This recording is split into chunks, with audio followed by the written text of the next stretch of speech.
meeting, it will stop automatically. Okay, I don't need to stay till end of the meeting, Sure. right? What you can do, just briefly for a couple of 5-10 minutes, briefly discuss with the students. By the time you will get more students, right? Okay. Yeah. So I'll then do we that. can start your session. So we are today onwards, next to four classes. We are going to discuss about reporting techniques. Today and tomorrow, my colleague Aparna will discuss about the first two blocks. And Aparna is a senior journalist. She is working with one of the leading national newspaper, and you might have heard about the newspaper name, The Hindu, which is a quite a prominent newspaper in India, very old newspaper, nearly century old newspaper. She is working with that newspaper for last 2 decades and other newspapers also, and she knows in and out of this MA program. So that's why I requested Aparna to spend some time, and she knows. She's a working journalist. She knows in and out of the topic, reporting techniques. So today and tomorrow, Aparna will discuss about the basic concept about reporting, and it will be recorded and it will be available through LMS later stage. Okay. So I'm handing over to Aparna. Please take it forward. So, good evening, everyone. It's almost evening, so let me wish you all a great evening.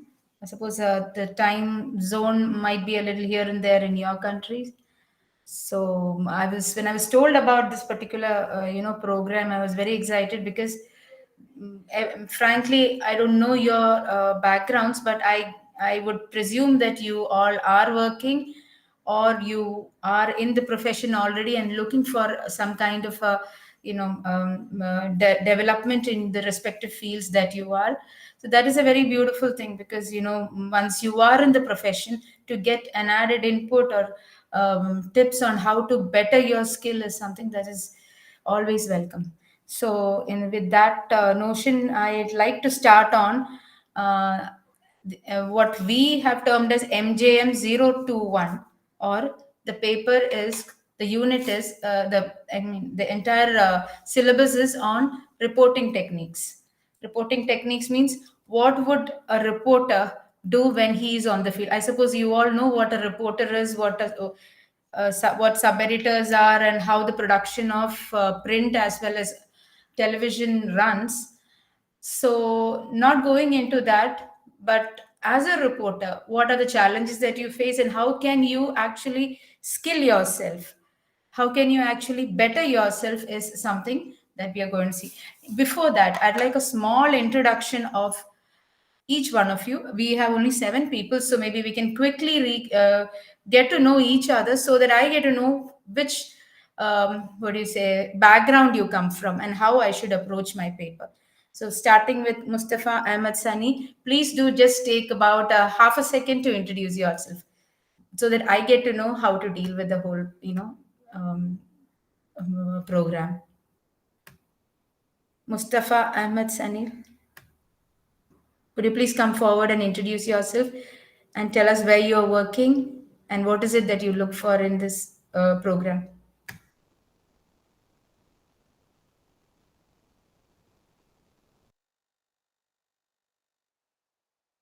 Hello, am I audible? Yes, you Yes, are. we can hear you. So I asked Mr. Mustafa Ahmed Sani to please come forward and introduce yourself.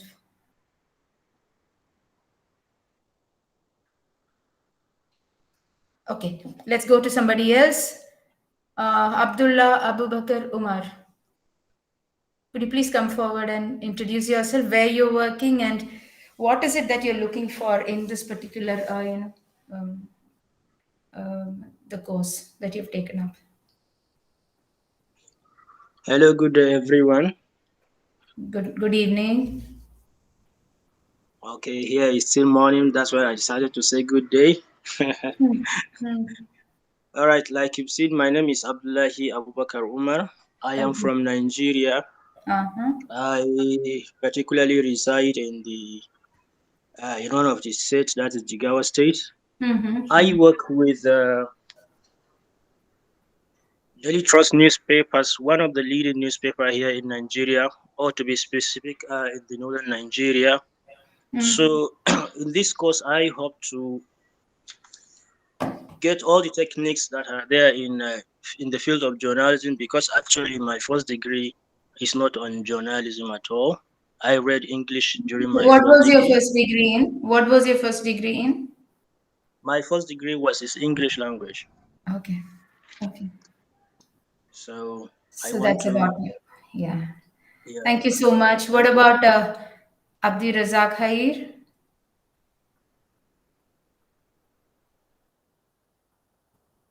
Hello, good evening. Yeah. Are you a working journalist?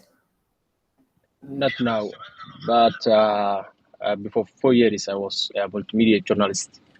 Now I have my own firm, uh, which is working on production videos and especially humanitarian. Okay. What about Simon Nayupe? I hope I'm pronouncing the names correctly because if you people feel I'm not, please feel free to correct me.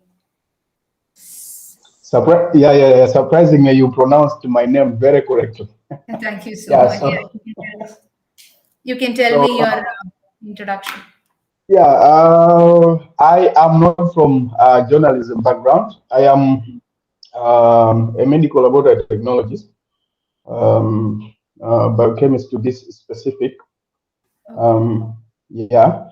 I am interested in this program because I am very much interested in writing. Actually, I've been writing medical news and also academic writing. So I just wanted to develop my skills, kind of get a professional qualification in journalism as something that I'm interested in.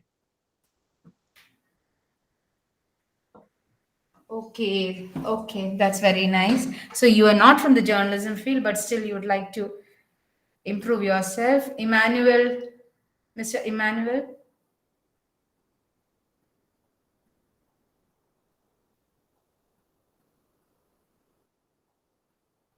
yeah, please, please go ahead. The one who raised his hand just now, raised her hand. I'm sorry. Please go on.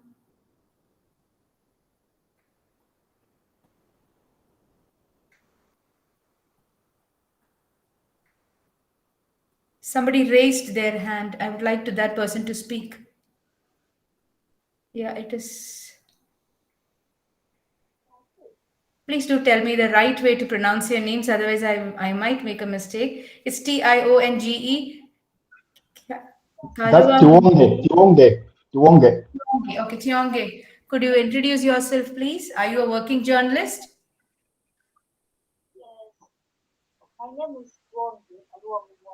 No, I can't hear you.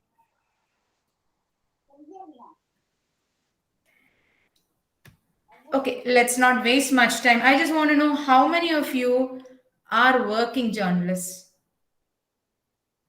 and how many are very new to the course. I mean, new to the profession as such.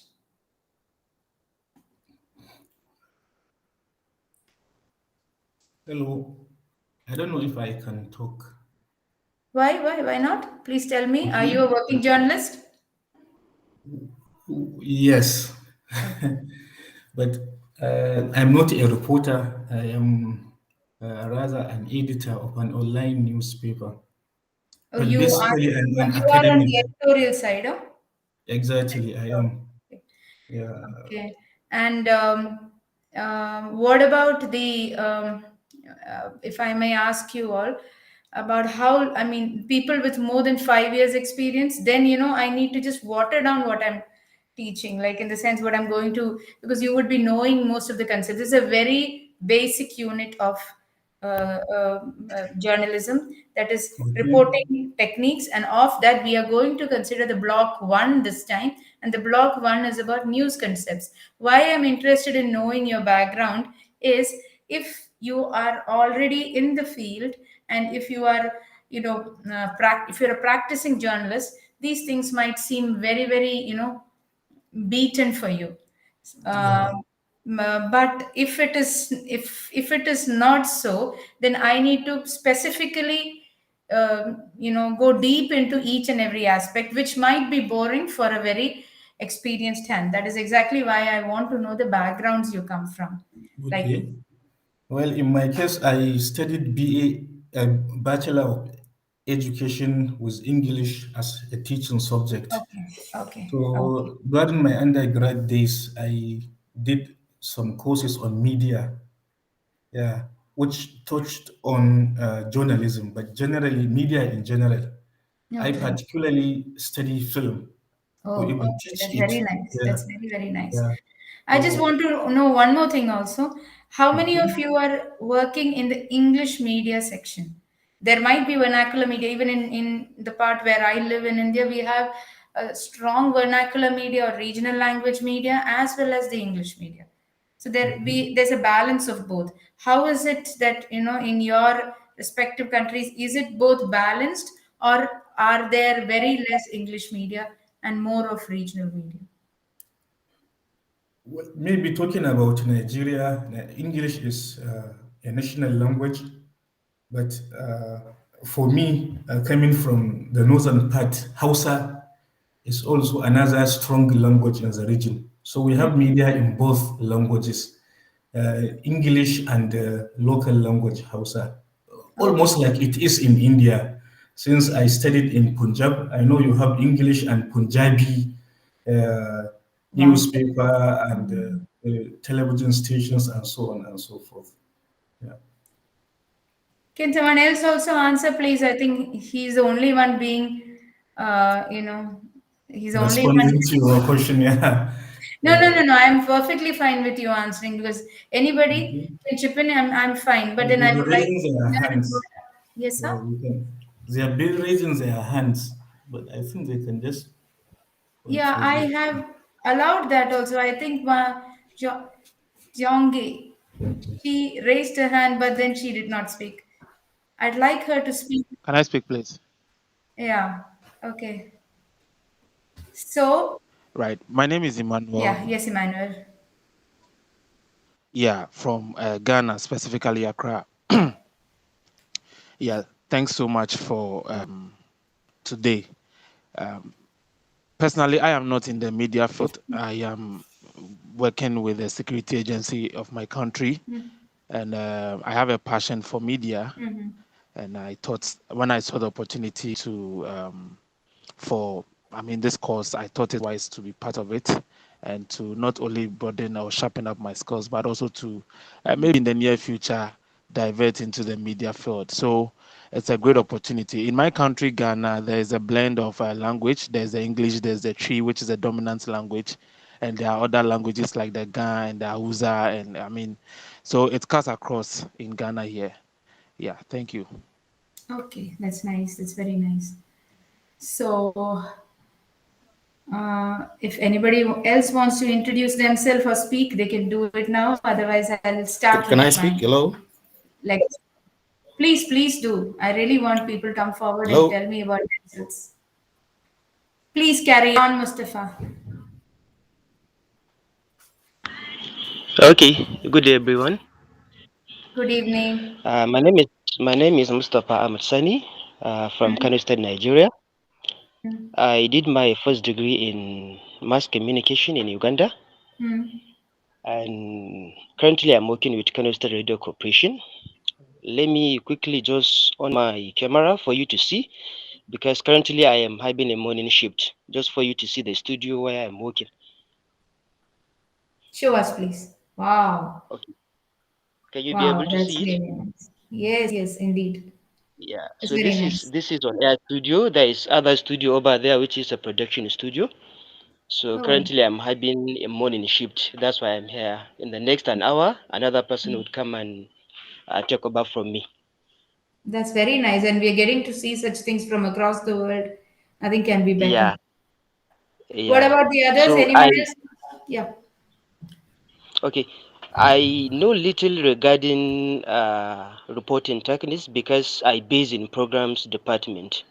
So I really wanted to know much regarding reporting techniques. Certainly. Okay, let's see how much we can help you. What about the Oh, others? Anyone else wants to Hello, speak? hello, can I speak? Please go ahead. Yes, I am Gonwe Sibusisiwe. I hope I'm audible enough. You are audible. Please carry on. Okay, all right. I've got a journalism background. I've Okay. been in the profession for almost almost my life, but Mm-hmm. I've just diverted a bit of late because I'm now a lecturer with Mm-hmm. one of an institution which is also teaching journalists. It is called Malawi Institute of Journalism. Okay. So yeah, I know a bit and more, I would say so, of what the journalism tenets are all about. So yeah, doing this course, I thought that maybe I would just maybe enhance my Mm-hmm. career with this program and Mm-hmm. probably refresh myself because teaching and also sometimes learning, they are two different things sometimes. Yes. So yes, this will help me to enhance um, my profession. But otherwise, I've been a sub editor. I've been on the ground as a journalist. So yes, I know a bit of that.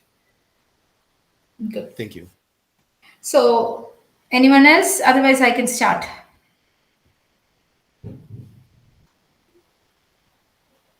So, with your permission, I'm going to start the lecture on reporting techniques. This module is called MJM 021. That is 021 is the code, the course code. MJM 021 is on reporting techniques. That is the way you report, the way a reporter is a bridge between the event and the newspaper or the media, whatever you're working for. So the reporter is somebody who is a primary source. He or she is someone who gets news from on field and passes it on to the production team, whether it be in print or broadcast and even digital. So that will then again go to the public through the, that is, reporter is the one which catalyzes the event as well as the the common population. Like it's in between. It's like a mediator. That is exactly why the word media came in. We act as the mediators between the event and the public. So the one who does that firsthand is the reporter. So, as a reporter, we need to understand what we are doing. It's very important that when we embark on something, we should know why, what, where, how such things happen, and what is it that we have to do as a person who is the bridge. That is exactly what is a reporter's job. So, for that, one particular thing that a reporter always deals with is, I want someone to tell me what is it that a reporter deals with fresh and the most important aspect. What is it? Can anyone tell me? What is it that a reporter actually deals with? Anybody? Many are media people here. I'm sure you'll know. What is it that the reporter does? What is he dealing with basically? Let's Reporter leave aside reports. all those things about leads and intro and everything you leave it. What is the elemental thing that um, um, a reporter is dealing with? Reporter files report, as in he or she goes to the field, gathers story uh, through several means, write News, yes. news exactly. You don't talk about anything else. I never told you to write, read, nothing. What is he basically dealing with? Reporter deals with news, News. yeah. Reporter deals with news. What is news? uh, story about It's not events. stories. It's like what happens. The abbreviation Yeah. of news has many, many realms. One very, very common thing is north, east, west, south. That is news. That is whatever is happening around you is news. Whatever is happening, even if I'm lifting up this pen inside the house, this is some, yeah, where is the pen? Yes, she took it. That is news. With anything that happens at a particular time, at a particular place, which can affect or which is if of interest to a larger mass, is news. A reporter is somebody who deals with that news. So the very simple definition of a reporter is the one who deals with news, isn't it? Am I right?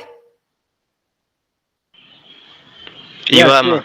Yeah, you should interact with me, because I also need to know that you people are involved and get and trying to know what I'm saying. If not, please stop me and say I did not understand, and we can go through it once again. So basically, a reporter deals with news, and when a reporter deals with news, there are certain yardsticks or parameters that he has to keep in mind as an evolved reporter or a person who's learning the ropes. Like, for example, you have a carpenter. Unless and until he knows how to make a particular block of wood into a prescribed shape, you can't say that he has the skill. Whatever he has to do, he has to practice it as per the discipline of the profession. So similarly, a reporter, as per the discipline of his proportion, the way he approaches news or the way he understands news is very important, because everything can be news, everything is news, but some news has to be told to public and some news cannot be told. Like, for example, what I do every day in my life, the world needn't know, but what I do as a social human being, it needs to be known if I am in that position of power. So which means news is something which is important to a larger mass for its existence or operation.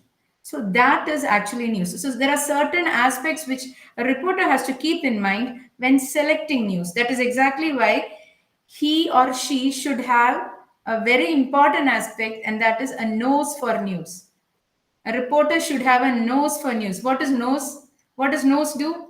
It smells, isn't it? There is a good dish cooking in the kitchen. Suddenly, your nose will tell you there is a very, delectable dish which is being cooked in the kitchen. Let's go and have it. So there is a nose. You can smell the freshness or the beauty or the yumminess of the dish. Similarly, when something is happening, a reporter should know, he should be able to sniff news. This is news. This is what is going to be important for people at large.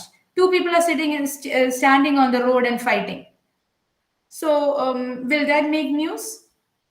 It won't make it. There are so many people shouting on the road, fighting with each other. But suppose if one man has a knife and the other man has a gun and they are fighting, will it make news? Yes, it will, because that affects a larger population. That is a crime which should not be done in public. But sometimes people stand on the street and fight. It may or may not be news depending on the importance of the person. So, nose for news is very important when it comes to a reporter. He should be able to sniff news. So, that is why there are certain aspects called news concepts. That news concept is the main thing we are going to see in this block.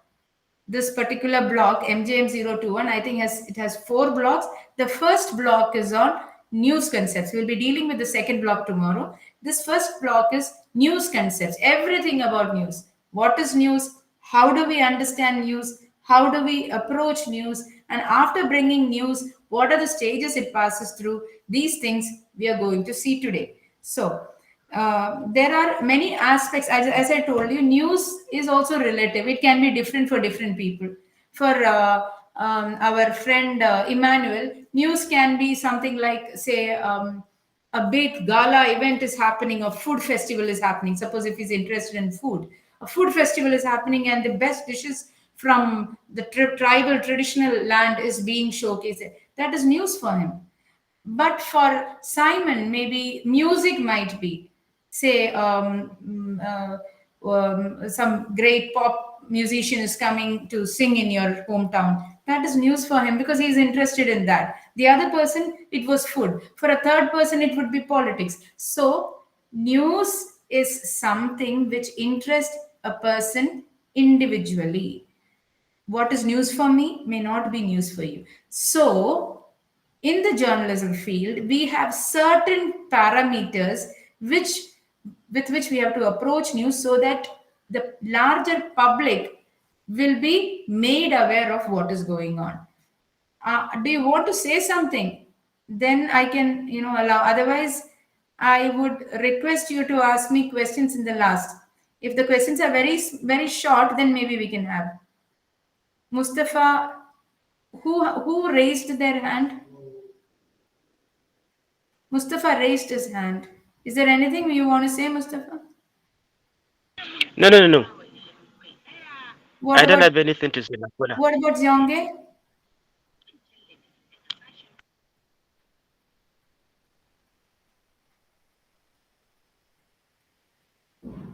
Somebody else also raised their hand.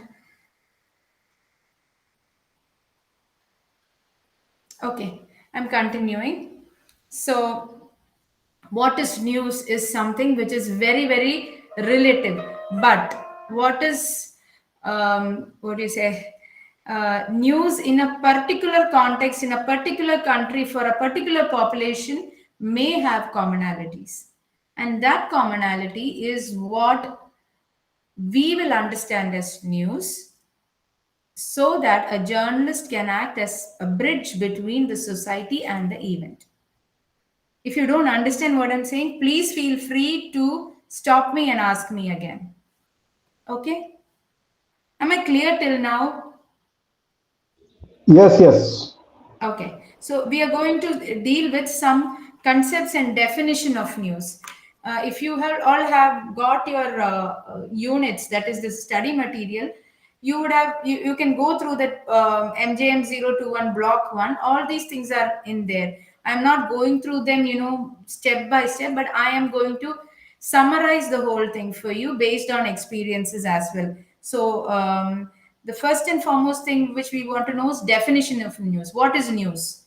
As I told you, news can be different for different people, but because we are dealing or living in a society where there are a lot of common parameters, so some commonalities in news, some particular concepts are in there in news which is common to everybody, like for example the budget being presented or the government changing. It is going to commonly affect a large number of people, so that is news. That kind of news we are going to see right now. So one of the aspect is what exactly is news. There is a very, very famous saying, like when we were studying, our teachers told us this. What is news? News is something new. News is something that happens not so commonly, but it happens. For example, when dog bites a man, when there is a dog and a man, dog biting a man, is it news? Oh, that's not a news. Hello? No, that's not a news. Huh.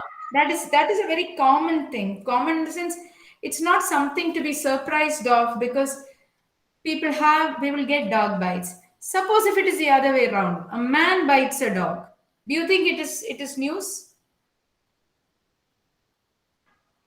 Yeah, it could be. Yeah, it could be. So when dog bites a man, it doesn't make as big a news as man bites a dog.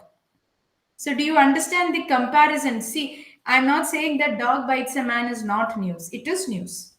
Because there are a lot of dog bites and people are getting affected by it. That is news. Dog bites a man is news. But man bites a dog. It is a larger news because it is interesting. Why? Because it is rare.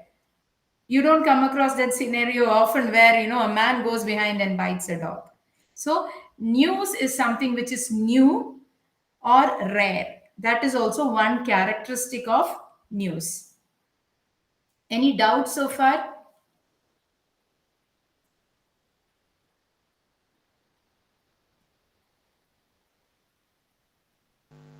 Any It's doubts clear, so please. far? No. Okay. Then the But other but but important aspect. Yeah, please go ahead. but another aspect would be that yes, that is a common example that is given by most of us teachers or lecturers in the elementary courses of journalism, to say when a Yes. dog bites a man, that isn't a news, but when it happens the other way around, it becomes big news. You say man bites a dog, but in the if it happens in this other way around, to say that 10 dogs biting a man, all right, 10 dogs biting a man, killing that person, that is news. Yes, that's exactly what I was saying. That if dog bites a man can become news, depending on many parameters. But Yes, context, yes. man bites a dog becomes a news because it is a very rare phenomenon. It doesn't happen Yes. often. Okay, and Yes, then yes. there are other definitions of news. One thing I told you: north, east, west, south. Whatever is happening around you, that also becomes news. Then there is another definition which is by Lord Northcliffe, a famous British editor. He said news is something that somebody somewhere doesn't want to print, wants to suppress. All else is advertising. This is a very famous quote. This particular editor said, what is news? News is something which nobody wants to, news is something that nobody wants, or somebody somewhere will not want to print, because it can be explosive, it can take people to task, so they don't want to print it, they will suppress it. That is the actual news. Whatever you see other than that in the newspaper is advertisement, something that you can get easily. For example, I am a good what do you say, ukulele player or a guitar player. Okay, everybody wants to advertise yourself as the the most famous singer or the most beautiful woman or the most intelligent man. Everyone wants to project themselves as that, and that news is not the actual news. What is news is a politician getting corrupted, and that particular news about that person, the way he extorted money from so many people, that is actually news. But most of often such news gets suppressed in many ways. That is the real news. So this editor says that which you are suppressing is the real news, because if you bring it out, it will create an explosion. That is news. All others, what you see, are soft news, which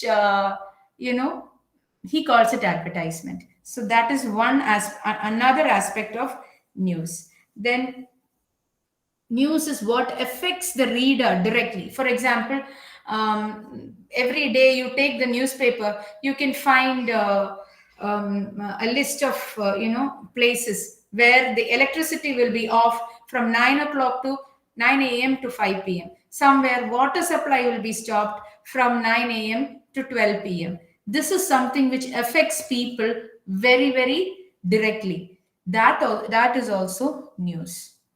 Something that affects people directly, that is news. Something which you want to hide, like for example, this usually comes in investigative reporting. Something you want to hide, that is news. Something that is happening around you, north, east, west, south, that is news. Something that is rare and interesting, like man biting a dog, that is news. So, I'm sorry. So, something that is a departure from the convention. For example, women. Nowadays, I think women are there in many fields, but in some religion, women are not allowed to worship. So, tomorrow, suppose a woman is allowed to be a priest in a temple or a priest in a church or anywhere else, then that is a deviation from the convention that is going on for so long. So that is why we publish it saying that the first woman priest of this particular locality, the first. So that is a deviation from the convention. That is also news. I suppose I'm being clear about it. Yes, yes. Yes. Yes, you are. So these are the different. There are umpteen definition. I can go on and on. I can take hours to define news. But generally, I want to give you an idea of what news is, and I'm sure I don't need to give you a great idea because most of you are working journalists or somewhere associated with journalism. So I need not exactly give you, all these definitions, but I want you to understand the concept of news. Then there can be the definition that you want to give for news. You yourself can find out what news is, or you can coin a new different concept or definition of news. So understand the concept of news. News is something that interests people, that affects people, that is there around you, or by which you are, it surprises you or it makes you curious to know more. All these things are news. And to know this, a nose for news is required. You need to smell news. Yeah, something is cooking there. What is cooking? That attitude has to be there in reporting. That is the way you get to know news. I can give you an example, and I want you all to answer that particular thing. I'll give you an example. I'm sorry that sometimes my video goes off because link is a small problem here. So I want to give you a small example, and I want you all to tell me what is the news in this. So let's take, say, okay, you people are working journalists. Give me an example from your area. One of you who's working in the media, give me an example from your country and tell me what the news is. Mohsin Ibrahim, do you have do you follow news in your area, in your the place where you stay? Yes, I do. Okay, tell me one example of news from your area, something that you feel is interesting or it can affect the world or people at large. Okay. Right now, Nigeria is changing its currency, just like what India did a few years ago, Okay. from the old notes to new notes. So yesterday was supposed to be the last day the old note will be in use, will be accepted. Unfortunately, the Supreme Court has extended the validity of the old notes, but many people do not know. Therefore, they refuse to accept the old notes, and there are very few new notes in circulation. So I think one can write a news about the extension of the validity of the old notes and to educate people, the public, that they should accept the old notes until they expire. I don't know if this can make a good news. No, suppose if you have to tell it out to us, I'm Okay. asking Mohsin Ibrahim to tell Okay. me this matter in one line. What would you say? I'm asking you, hey Mohsin, what is happening in this particular aspect? You tell me Okay. what is the matter. How would you answer? There is this Um, currency business going on there. What is it? Please tell me. And so I I don't have can. time. How will you tell me in one line? Okay. Uh, Nigerian government extends the validity of the old naira. Naira is our currency, just like you have rupee. Yeah. Nigerian government extends the validity of old naira notes, and mm, pu- and the public and many among the publics are not aware. Something like this. Does it make Yeah. sense? No, you have Yeah. to, that is where filtering is important. You have to keep asking, what is news in this? Any Mhm. event that happens, the first thing that you need to know is what is the news? What is being said? What is a very big question. What? Yeah, what, What? where, That ask that question. What is the news in this? exactly. When you ask The that new, news, it'll come clear before you, because mm, that is what you want to tell others. I am coming from the market. I have vegetables with me. I keep it down. I tell my mother, see, I bought vegetables. So she mm, says, okay, fine, you bought vegetables. Yes, I bought vegetables. The news is what? I have bought vegetables. Next question will be, is it costly? How has the inflation of, I mean, the budget has just been proposed. So is it actually very costly? I'll say, no, it mm, is not. It is still the same. So I'm giving her more and more information about one aspect. What is that aspect? Vegetables. So what mm, is what is the news in this particular matter is I have bought vegetables which are not as costly as expected. So that is news here. So always ask the question what? All of you, whenever you deal with an event, ask yourself after this lecture, tomorrow you're sitting in front of the TV or you're listening to a podcast or you're reading a book, not book, sorry, newspaper. When you actually go through the news, just ask yourself, what is news in this? And that is how you build up your news sense. Always look for what is news in this. That is the way you can improve the smelling of news. You can smell news. As reporters, we need to develop that quality. I would say it is not even a quality, it's a habit. You need to actually develop news sense. The best way to develop news sense is anything that you come across. First ask, what is in this that I should know? What is in this that people like me should know? What is in this that the society should know? You are the first face of society for that particular event. Through you, only the society gets to know. So you should know what you want from that. So always ask this question, whatever you read tomorrow, maybe a newspaper or TV or whatever, ask what is news. If you can constantly do it, I'm sure you'll be able to spot news even from yards away. I mean, that's an assignment, okay? Am I clear, all of you? Yeah, you are clear. I think I can just add a little bit from what he said. It's like from my own point of view, from what he said, because I'm also from Nigeria. Okay. Yeah, I think the news here for me is the confusion, because the central bank and other commercial banks here are busy spreading information that people have to take their old notes to banks as of yesterday, because yesterday was the deadline. And at the same time, the Supreme Court has also given another directive that people should continue using their notes.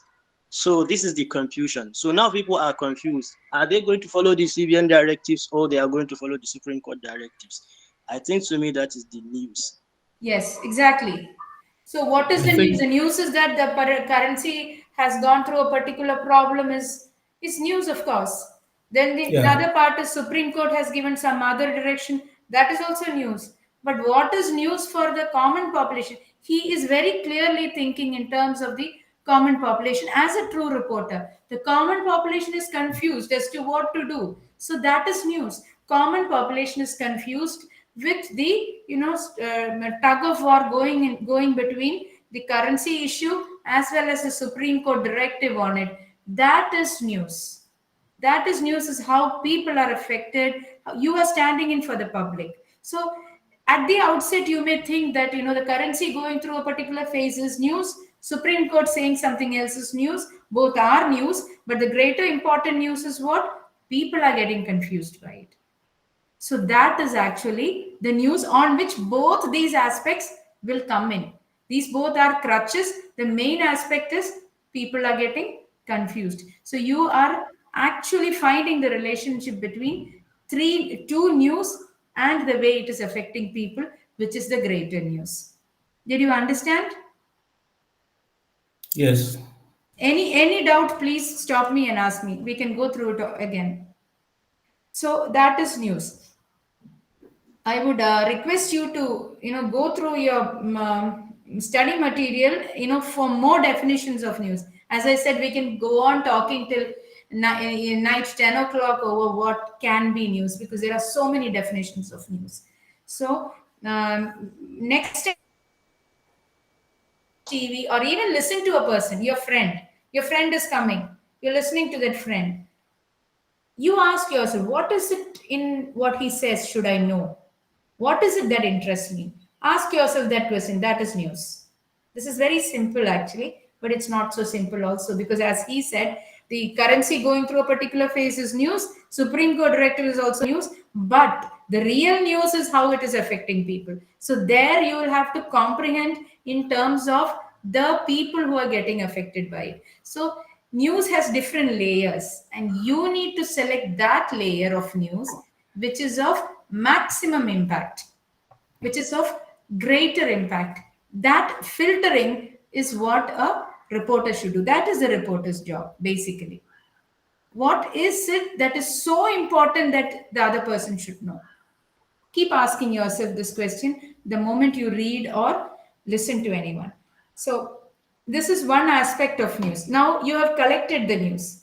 You have gone to a crime scene. There is a bomb blast that has, I won't say bomb blast, it's like, I'll tell you from my experience. When I was working in Indian Express, I had just started my career. I was just out of college and into this newspaper called The Indian Express in India. It's one of the very, it's a very leading paper, as well as it is a paper that has broken many news, investigative reports. So I, as a rookie reporter, I'm a very fresher, and I'm a trainee also. I'm yet to know the nuances of journalism.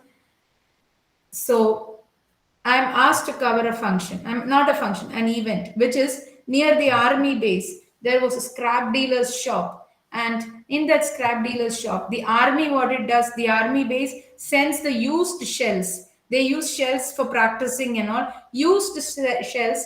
The casing of the shell is metal, so it is after usage. It is given to the scrap dealer, who flattens it out and sells it to the metal shop and gets money for it. That is how we all do. We sell our scrap waste to the scrap dealer. Similarly, army cantonment also sold its scrap to this particular dealer, and he was flattening the metal casings. Suddenly, what happened, that there was a blast, because apparently one of the scrap that was given was not completely, it was not completely used. There were still elements of what you say, it was not even a dynamite. It's more like a small explosive. Those explosives was still there in the scrap, that particular scrap that was given.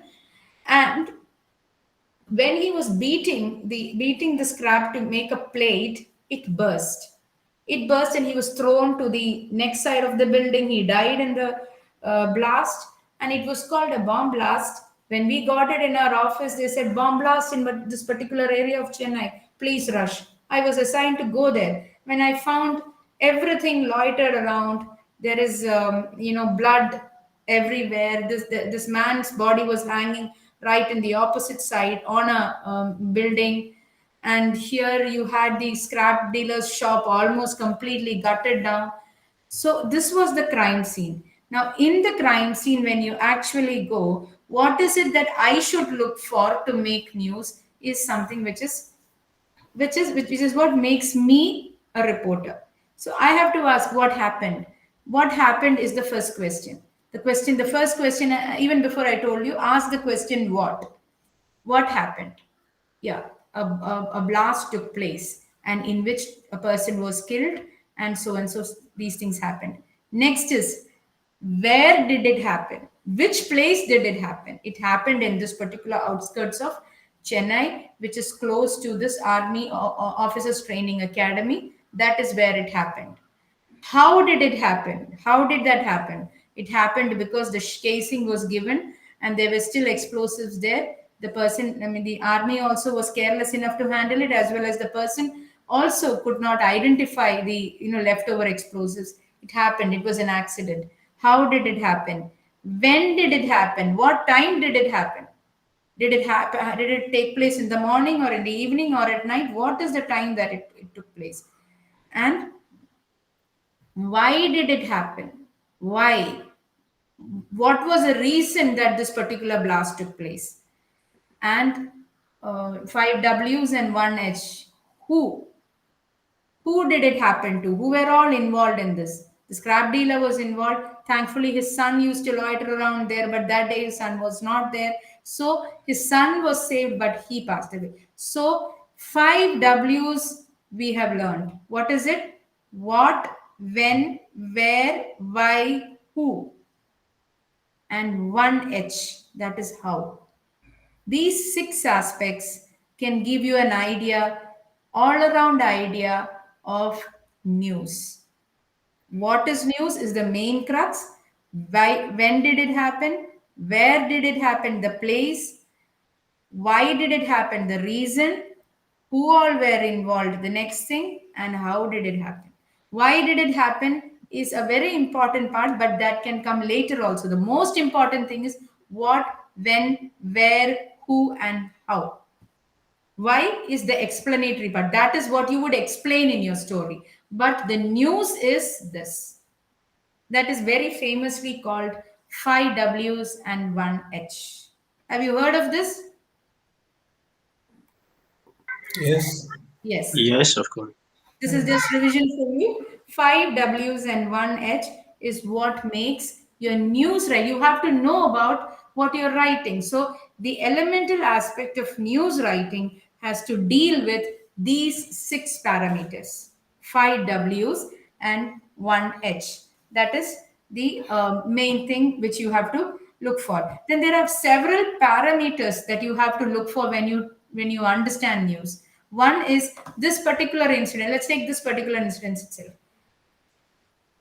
This bomb, that is scrap dealer's shop, and the blast that took place in the scrap dealer's shop. Suppose this happened 1 month ago, and I am going to report it. It has happened 1 month ago. What, where, how, and I write pages and pages of it. Will it make any impact? It happened 1 Pardon? month ago, but I'm writing about it only now. Will it make any impact? When did it happen? I missed it. It happened when? Yeah, I'm saying when did it happen? When did it happen? It happened 1 month ago. But I'm reporting it now. Will it have any relevance now? No. No, no relevance. No. There might be relevance, but the relevance is Because minuscule. news is supposed to be something It's that is not new. even, it is not hot news. Yeah, news is supposed to be that is something new, like hot tea. You can have tea which is hot. Suppose the tea gets cold, it is still tea, but it is not as interesting. So that is what is called timeliness of news. It has to be current. The currency has to be there. It has to be relevant in the present setup. Any issue? Somebody's talking in between. You want to speak? Yeah. Do you have any Yes. questions? I think that yes, 1 month from now will not be relevant, except there is a follow-up story to that particular event. Yeah, the Then we are follow up good. is different. Let's talk about news. I'm not talking about follow up news. Okay, then it doesn't become relevant. I'm talking about news as such, not follow up. Fresh news.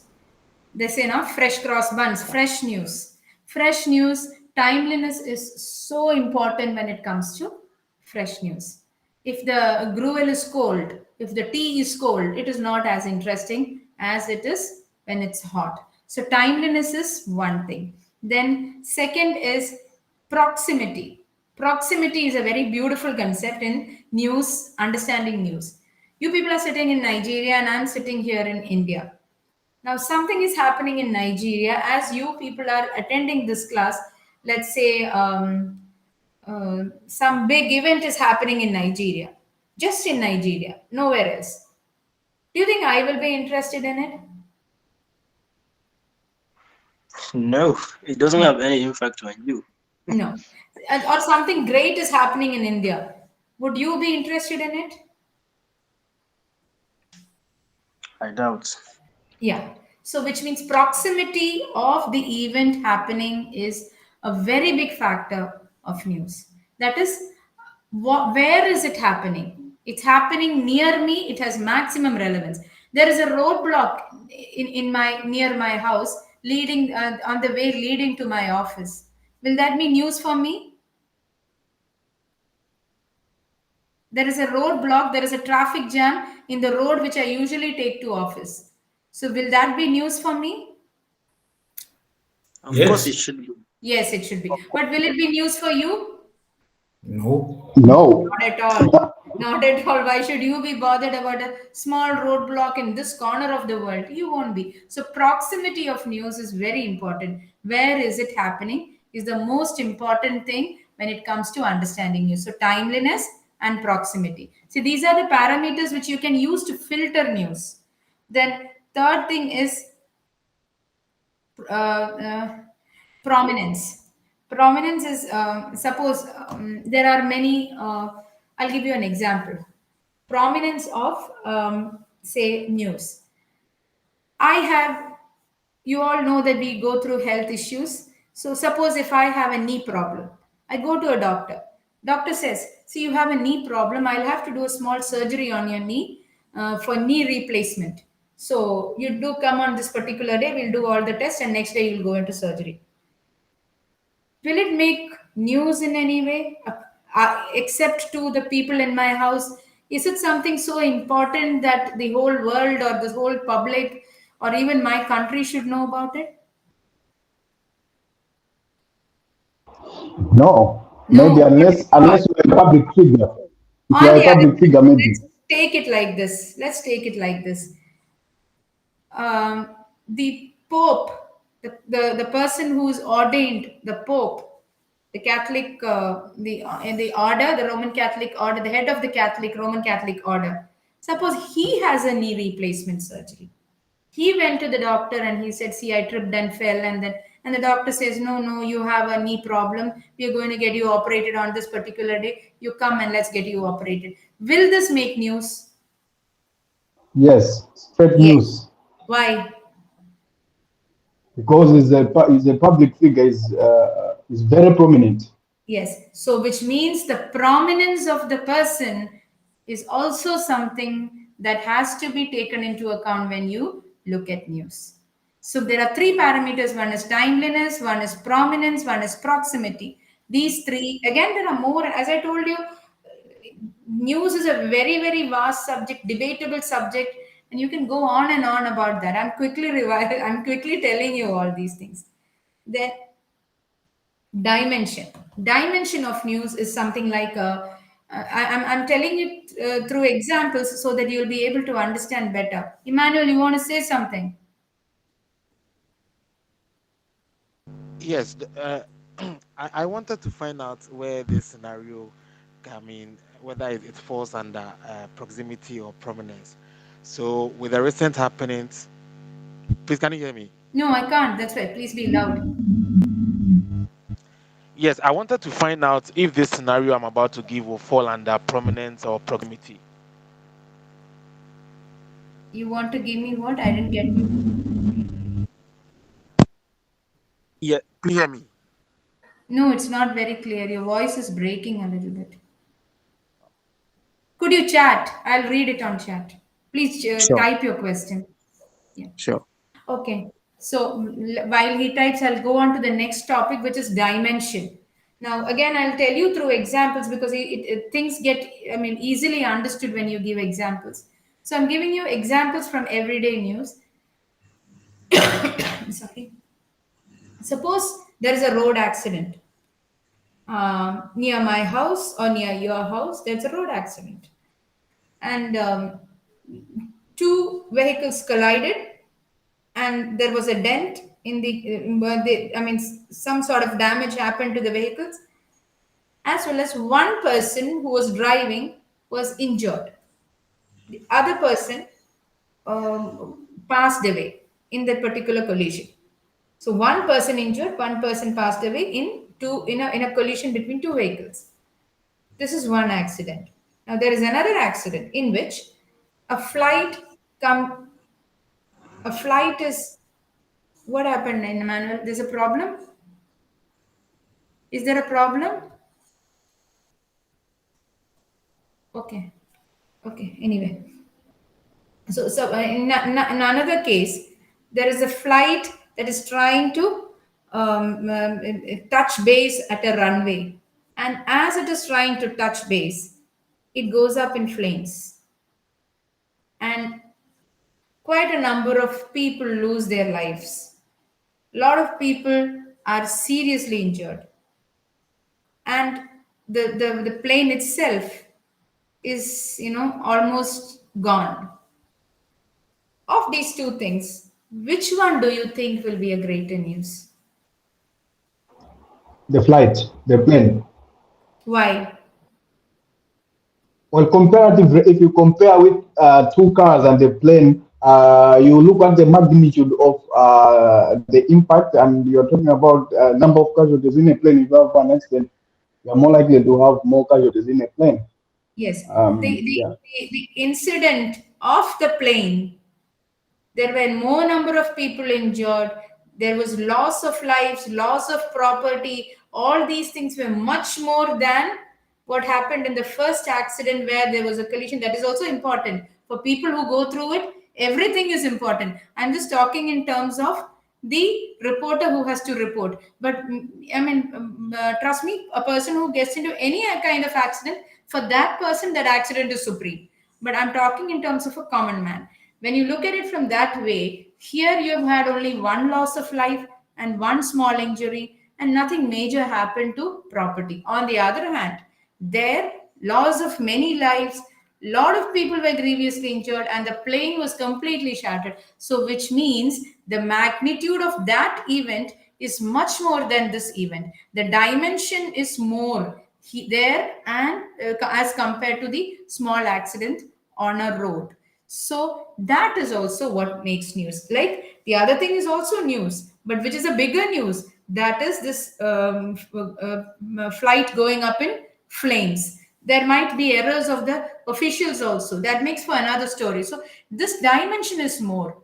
Dimension of the event is also one of the parameters. We've seen timeliness, we saw proximity, then we saw prominence, and now dimension. These are the parameters you have to keep in mind before you approach news. Then next is impact. Impact is how much impact will it have on the common man or the people whom you are writing for. A particular event, what will be the impact that it has? The one that has greater impact makes for a greater story. For example, US imposing sanctions on, say, arms import from that place, like armament transactions. US is imposing sanctions on that with regard to Asian countries. That is one news. Second, in India, the prices of essential goods or everyday good is on the rise. That is, rice is going to cost more, vegetables are going to cost more, milk is going to cost more from tomorrow. These two news is there. Which one do you think will make more impact? Which one will be the one which will have most impact? Mustafa.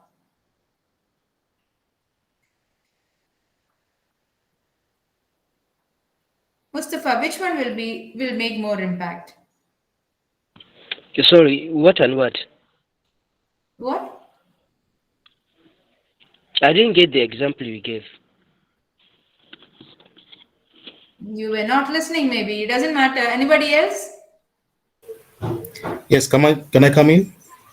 Yeah, please do say. Yes, I feel like the one that would be of much impact on the people of India, it would be the one that to do with the rising cost of Price. Why prices, so? Because you're living in a particular place, and this is proximity. locality.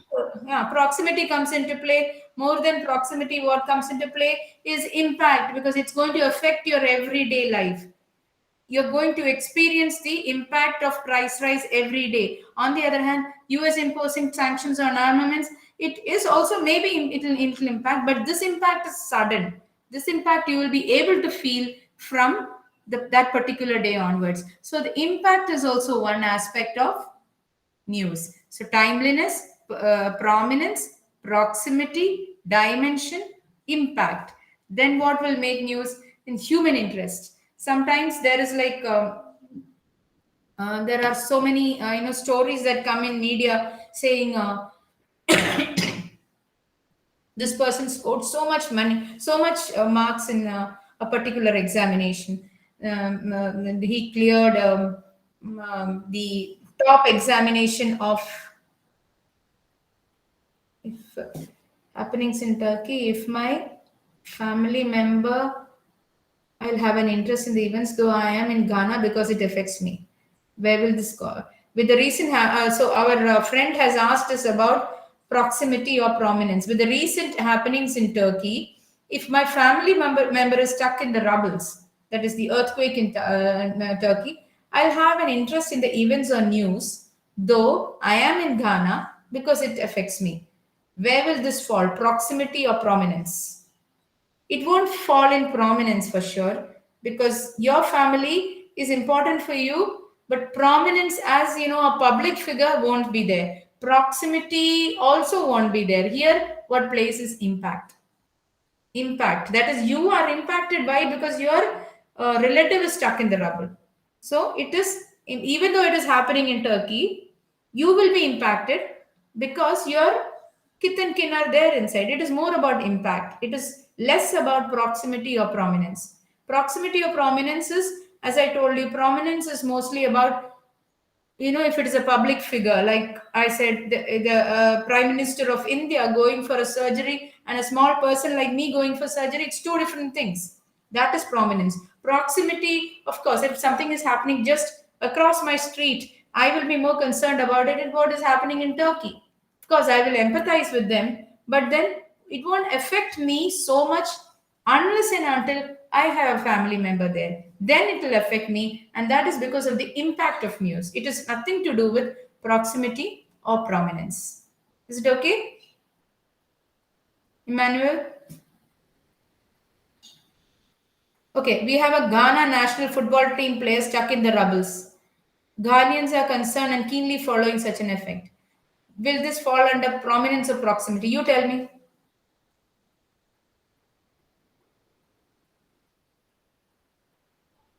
I think for a footballer, a national footballer, there will be prominence aspect. Yes, there will be prominence, yes. because this guy is a big person in Ghana. So, and he is there in the rubble, stuck in the rubble. So obviously the prominence aspect will be there, but impact is also there. What is the impact? Because he's one among you, one among the people of Ghana. So naturally there is a co-national feeling. They're the one who's part of your country, who's stuck there. It's almost like family members. So impact is also important. Prominence is also there. Impact is also there. So I'm very happy that you people are bringing out examples and trying to understand the concept. Please keep this going even among yourself when you go through news. Doesn't take much of a time. Every day morning you open the page, the newspaper, or read your news in your mobile. Spare a second and ask yourself, what is news in this? That is enough. That is how you cultivate news sense. And yes, and these are the parameters which makes it a news. An event is made news when it goes through these parameters. The characteristics is what I'm explaining. So human interest. We were talking about human interest. So I was telling you that there is a person. Okay, let me take this example. There are many classical dancers in India, very very proficient and prominent classical dancers. Most of them have learned right from the time they're 3 years old, and they are now performing everywhere, and they are brilliant dancers. There is also one dancer who was a brilliant dancer, but who went through an accident, and she got her leg amputated. Right leg is amputated because she got involved in an accident which required her leg to be amputated. And she was very, very good in dancing, and dancing was her passion. But she took it as a challenge, and she broke that out. And then she actually, what she did is that she overcame that hurdle, and she went and got a prosthetic leg or an artificial leg which is flexible enough to allow her to dance. And then she's come back to the dancing arena now. She is back into dancing after her recuperation period, and with this particular leg. Of these two, that is, one side you have a host of dancers who are so proficient and who are really brilliant. On the other hand, you have a very good dancer who lost her leg and still she's dancing. Which one is more important as news? The one with prosthetic leg. Yes, the one with prosthetic leg is more important. Why? Because it arouses human interest.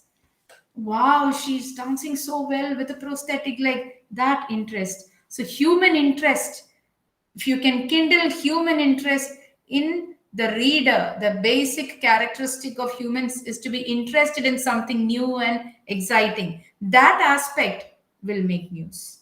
So human interest is another aspect with which news can be judged. Then there is conflict. There are many political parties in India as well as in your. Just hold on. My battery is less. Please.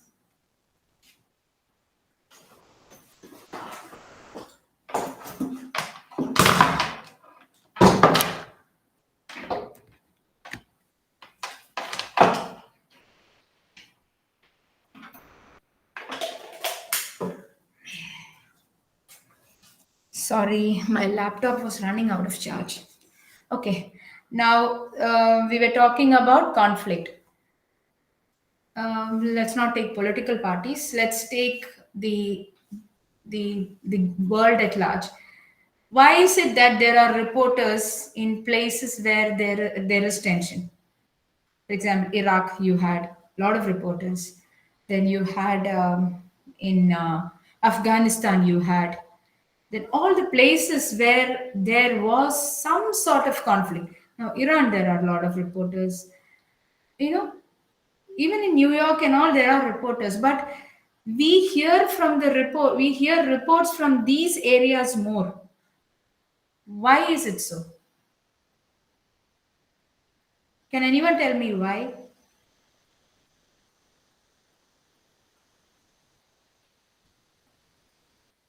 Yeah, tell me. Please let me know how to pronounce your name so that I can call you by your name. I know. Cebu. Cebu. Okay, I'll call you Yes. Cebu. Yes. Tell me, Cebu. Uh, Why do you think that there are more reporters, or rather, reports from a particular area is more interesting rather than a report from some other area where nothing much is happening?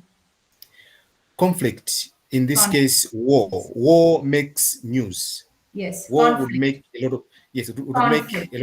a lot of news. Yes. Yes. For example, here in Africa, we would always get to hear stories from as far as say, I'll give an example of Nigeria, okay, because of the Boko Haram incidents and the whatnot, and of course also in some parts of Mali, recently in Ethiopia, now in the DRC.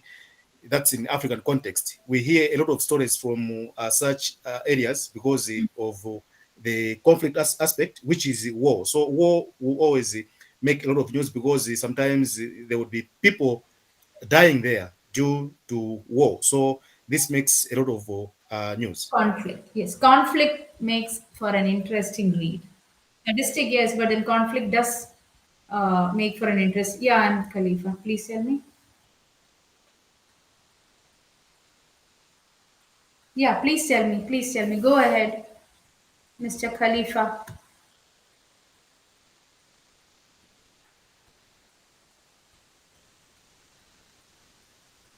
Why has he? Okay. Can I carry on with my lecture, or anybody wants to say something? Okay. The next aspect is adventure. Adventure also makes news.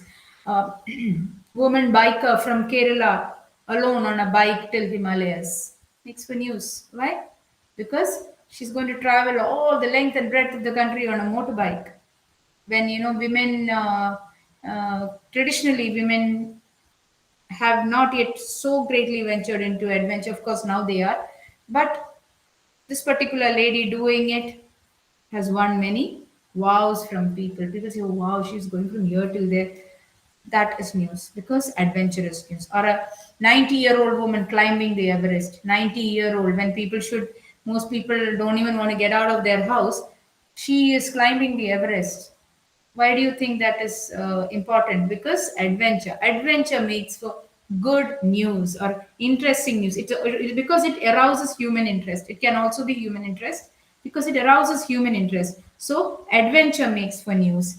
And then Then you have novelty. What is novelty? Something new. As I said, news itself has to be new. So what is that? Say a woman giving birth to 8 kids in one pregnancy. That means it's news. How can it be? It's so rare. So that rarity, that novelty, new thing is what, or rather say, we sent a person to Mars, man mission to Mars. That is novelty, that is new. So, novelty or something new, something we have not yet heard till now, but suddenly happens, that arouses human interest. These are part of human interest, adventure, novelty, these are human interest. So, it arouses human interest, and that is why it is news. Then, empathy is you have I suppose you must have all heard of I don't remember his name right now, but when the Syrian issue was going on, you had a refugee, a small baby, 3-month-old baby, sorry, 3-year-old baby on the beach. His body was on the beach. Do you remember that particular case, all of you? That photograph which came up, which was very very touchy, and everybody, all of them has been talking about it for a long time. It literally became the poster.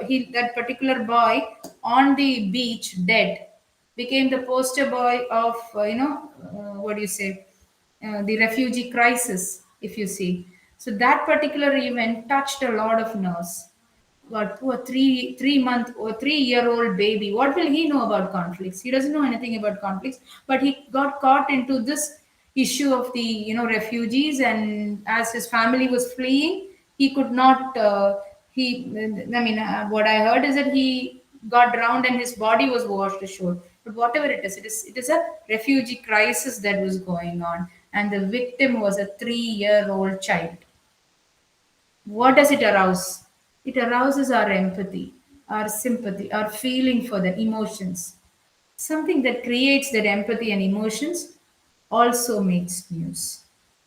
Okay, so that is another aspect. Then third is weather, climate and environment. You know that it's going to be a dreadful summer from this year. That makes news because people don't want summers to be harsh or winters to be harsh.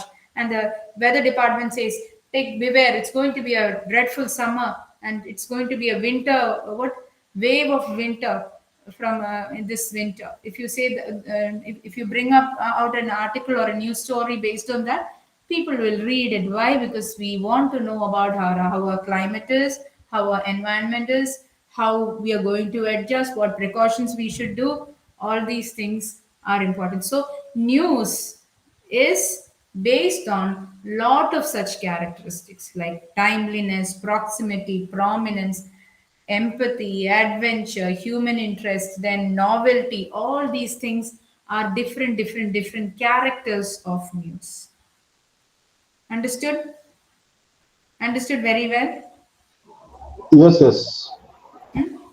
Now if you go through your units, I'm going by the units, I mean strictly following the units, so that when you get back to your study material, you can also attempt the questions. Like you check your progress, you have two questions given and some space between that. So based on our lecture and based on your reading, if you could answer these questions by yourself, keep a separate book for that, answer these questions, maybe you'll be able to understand things better. Or I think when you do your course, you will have to submit a lot of assignments. So these exercises can help you with that.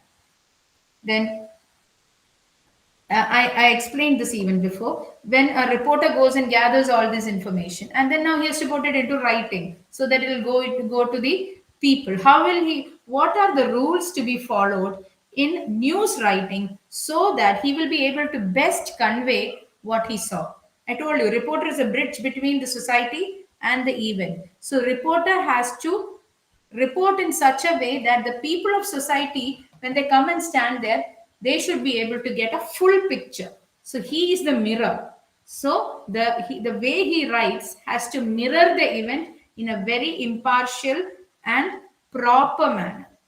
He is like neutral, impartial, and matter of fact manner. He has to convey the matter to the public. So, for that, you need certain principles on which you write. I think first one I have told you, and that is what, when, where, why, who, and how.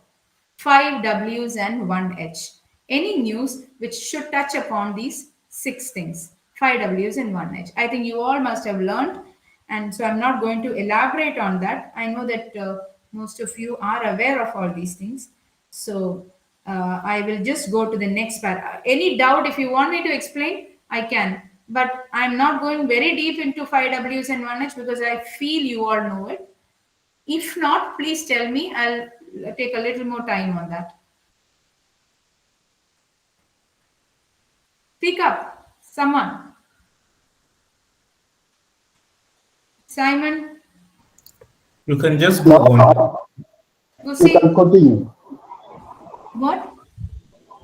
You can I'm continue. saying it's okay. Okay, so I am going to, I've told you, I've given you a brief of what 5 W's and 1 H's. I'm not going too deep into it because I take it for granted that you have been introduced to these basic principles. So next I will go into, we are talking about news writing now. How will a reporter write the news so that he will give exactly what happened and information of what happened to the public. So the first aspect is complete description, complete factual neutral description, 5 W's and 1 H.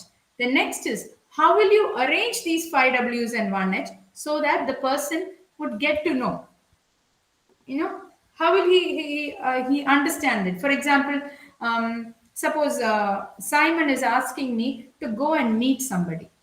Simon tells me, look, I want you to go and meet a friend of mine. I have given him something. I want you to go and see if he has actually got it.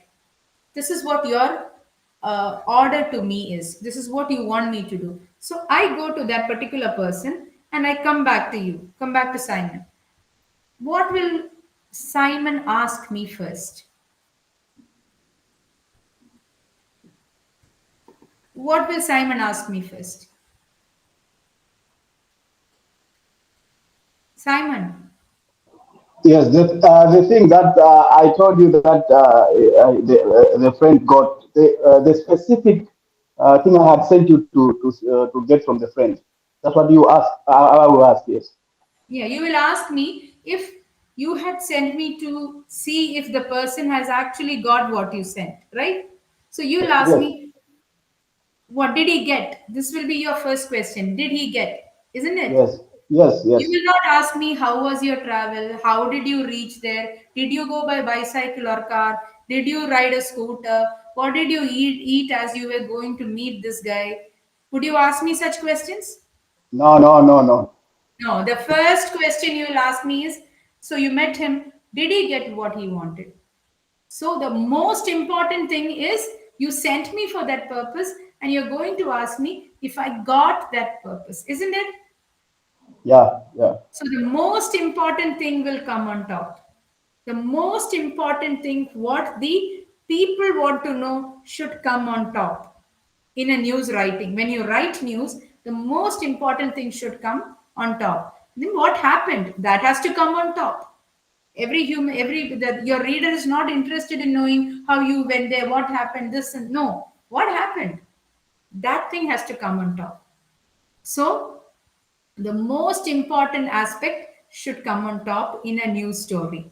Then the second most important. Then the third most important. Then fourth most important. Like that, important wise, you have to align the points of a particular event so much that it looks like a pyramid which is inverted.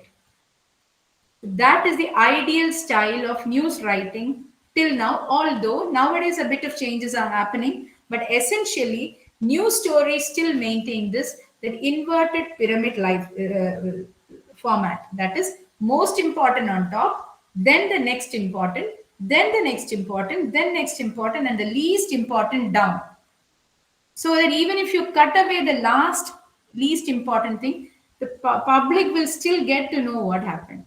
This format of news writing is called inverted pyramid format. Clear? Yes. Yes. Friends? Yes. Yes. Yes. Okay. So that, and what will you, the most important layer is the top layer. So what will you write there? 5 W's and 1 H. Because Essentially, that is news. What, when, where, why, who, and how. That thing has to come right at the top. Now, in some places, you cannot cramp everything together because according to the Reuters,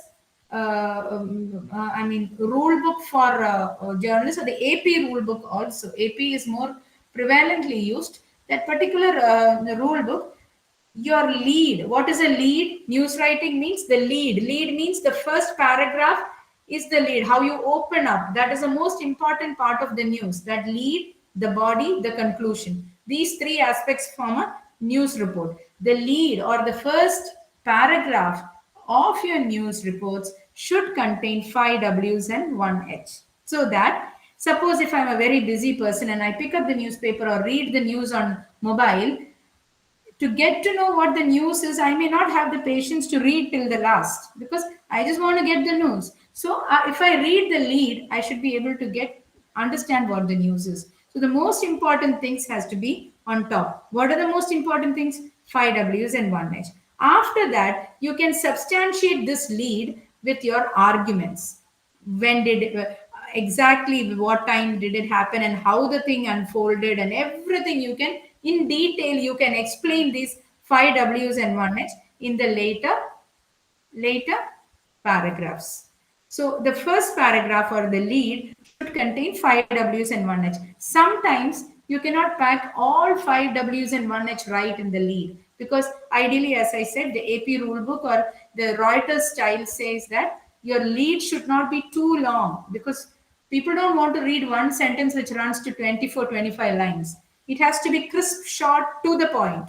Like they say, it should be like, you're stabbing someone with a knife. It should be that precise and that focused. It should drive into your head. The news should drive into your head like steel.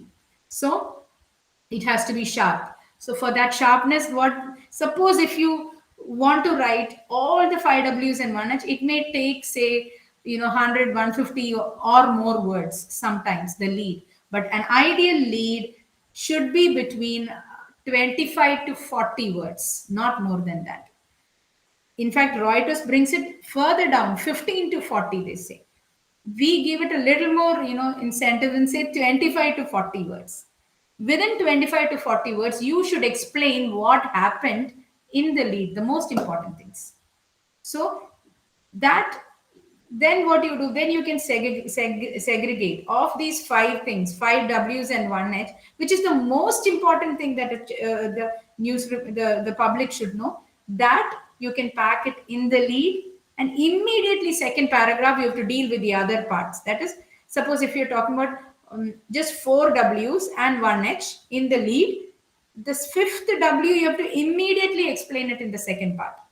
So that first 2 paragraphs will cover the 5 W's and 1 H fully. Then the rest of the news report will be mostly explaining the first 2 paragraphs, or what happened, the outcome, who all came, they were arrested, this, that, everything will come later. This is the inverted pyramid format. Why I say inverted pyramid format is important, especially in news writing, is on the desk, sometimes if there is no space, we just cut away the last paragraphs. If in the last paragraphs there are important things, if it is flushed out, the entire picture won't come in front of you. So it is always important to write the most important aspect of news right in the beginning. The lead should carry everything. At least the first 2 paragraphs should carry everything. And each of these, especially the lead, should not exceed more than 40 words. Am I clear on this? If you have any doubt, please come and ask me.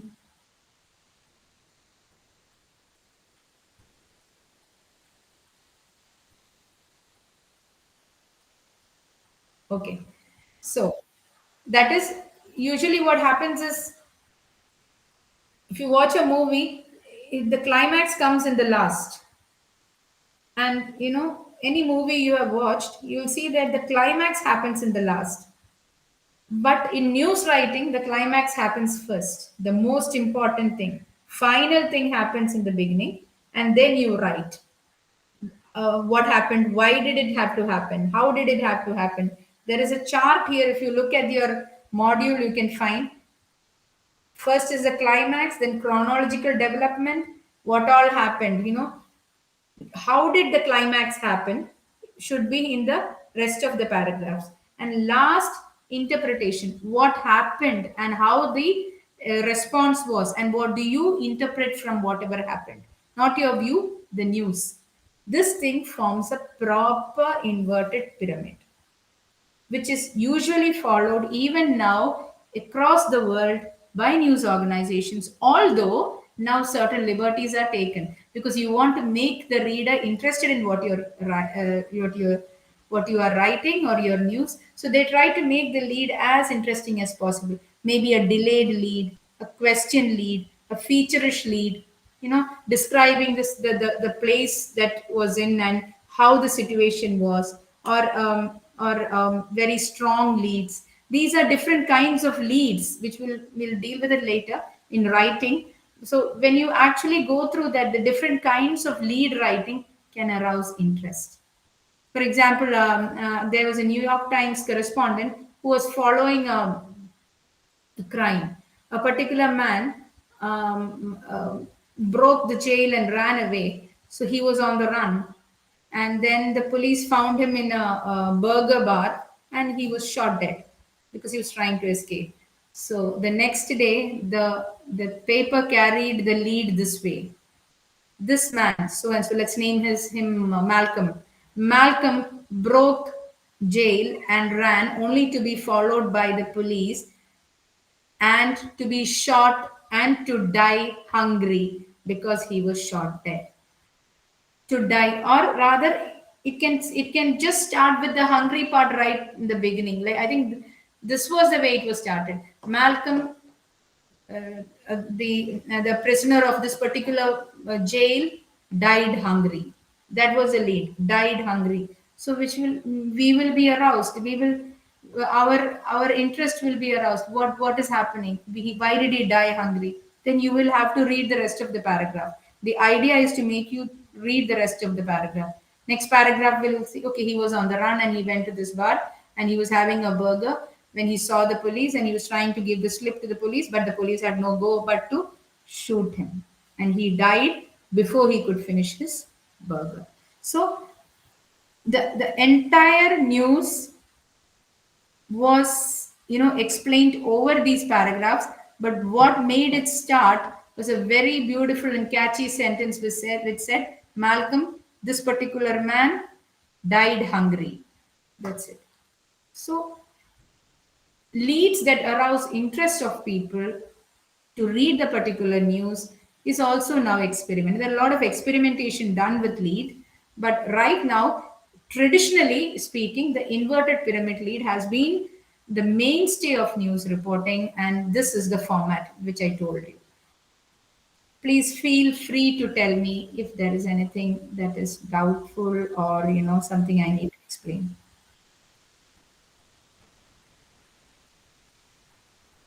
Ahmed Khalifa.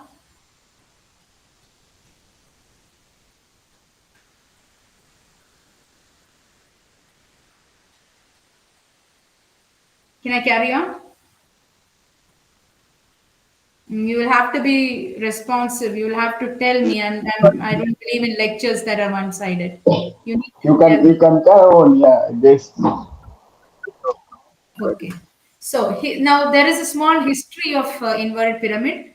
I'm not going to harp on history and all a lot. I'll just give you an overview. This essentially happened because of the Morse code. You all must know the telegraph or the telegrams, how they used to be sent before, and the Morse code.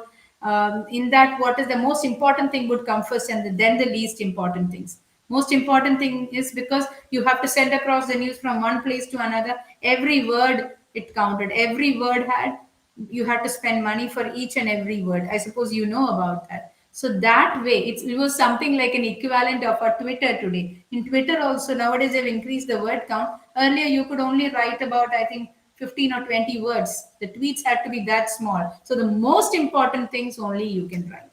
See, that is the best way. Even otherwise, I would encourage you all to have Twitter accounts and try to explain what you know as news in just one line. Like if you tweet, you can only go this much. So which means you'll be forced to think in a very focused manner and write what is important. at one point of time, journalism schools used to give training to students by using Twitter feeds, like write this particular event, write it on Twitter. So you will go and write it, and you cannot write more than a few words. So the most important things you will write. So that is the history of inverted pyramid. That is where history of the inverted pyramid concept actually came by, because earlier communication through telegrams or whatever it is, that used to be the only way in which you could send across matter. Especially during the World War time, when the news agencies used to get matter, they used to get it in ticker feeds, and those news agencies would rely on these tactics, like inverted pyramid, because you had to know the news first. What is happening? Breaking news. What happened? You have to know. Rest all things can come later. So the most important things would be put forward right in the beginning. This is how inverted pyramid started evolving. So we saw till that history of inverted pyramid, and then you can also say there are criticisms against inverted pyramid. According to a well-known American journalism professor, um, why should there be an inverted pyramid?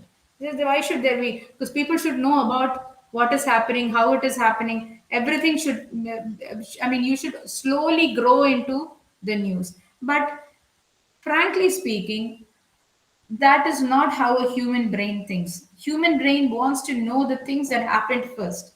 So inverted pyramid still stays, but as I said, there is criticism for it, and there are a lot of innovations happening in news writing. As I said a little while ago, delayed lead that arouses interest, feature-ish leads, which will have flowery openings, like the sea looked like a spread of a white green spread with so many things, but there was if there was a small leakage in you could see oil floating somewhere in the middle of it. You're actually explaining petrol leak from, what do you say, diesel or fuel leak from ships, which is actually eating into the marine wealth. So, but how did it start? It started in a feature-ish way, like explaining the beauty of the sea. That way also you can write now.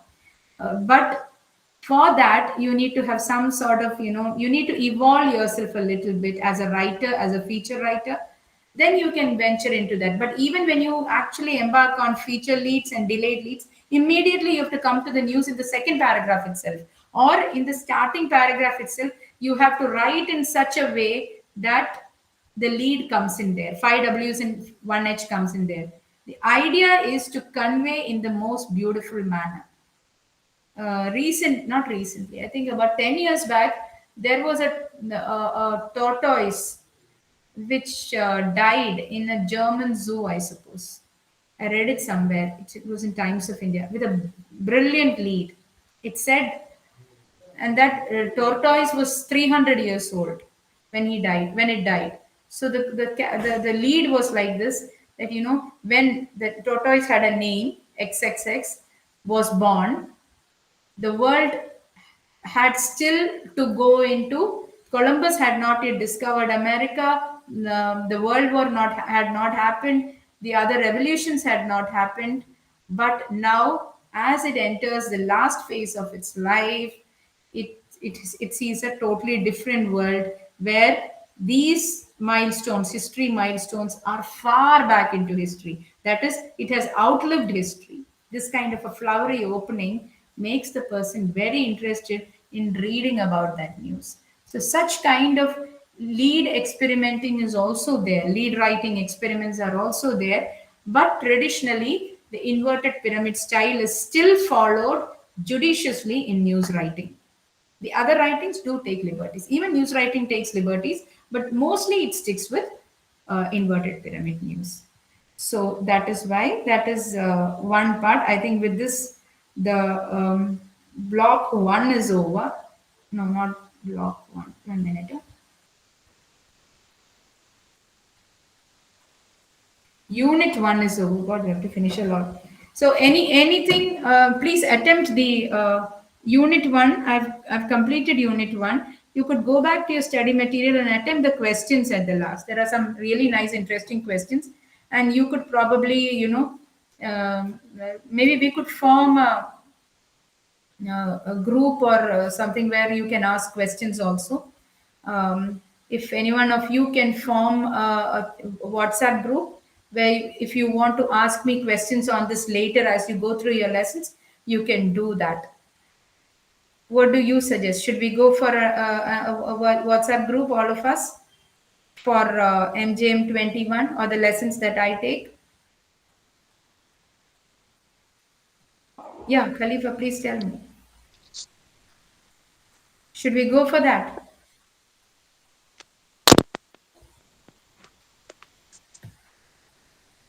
Okay, anyway, doesn't matter. I don't know. You please think about it. Meanwhile, if you have any doubt, this is my number. Yes, ma. I think this is a good idea to form it. Yeah, anyway, if you want to form a group, please coordinate among yourself and form a group, and you could add me. This is my number. I'm just sending you my number on chat. That's my number on chat. You will have to add +91 Yeah. because I'm from India. So you could, ping me or message me separately if you are not forming a group. If you're forming a group, you can ask on the group so that others will also benefit. Up to you, whatever you do. Anyway, this is my number. And when you attempt these questions, if you have any doubt, please get back to me. And then news sources. Unit 2 is the second unit of this block is about news sources. Now, news sources is very interesting, mainly because you know about news now, news concepts, what makes news. Somebody has to give you the news, right? News happens, but someone has to give you the news. Sorry, Yes, ma. Sunny? Sorry, ma. I didn't get the number. Well, can you My repeat the number is number? there in the chat. You can take it. I have put it in the chat.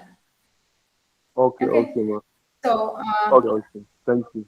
now you know about sources like news sources. There are news sources like what do you say?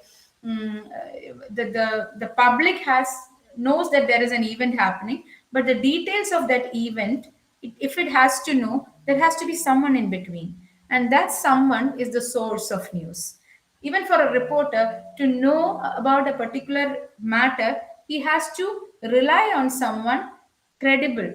That particular person is known as a source. So that from that source, you will get news and pass it on or understand.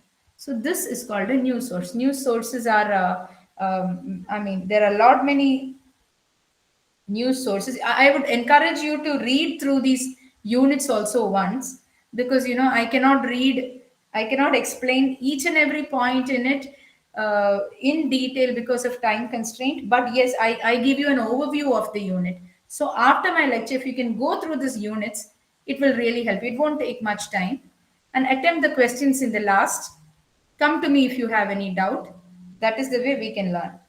So news sources, as I said, news sources are places or people from where you get the news. Okay, so first and foremost is primary sources. What are the primary sources of news? The person who has been there and who has seen it.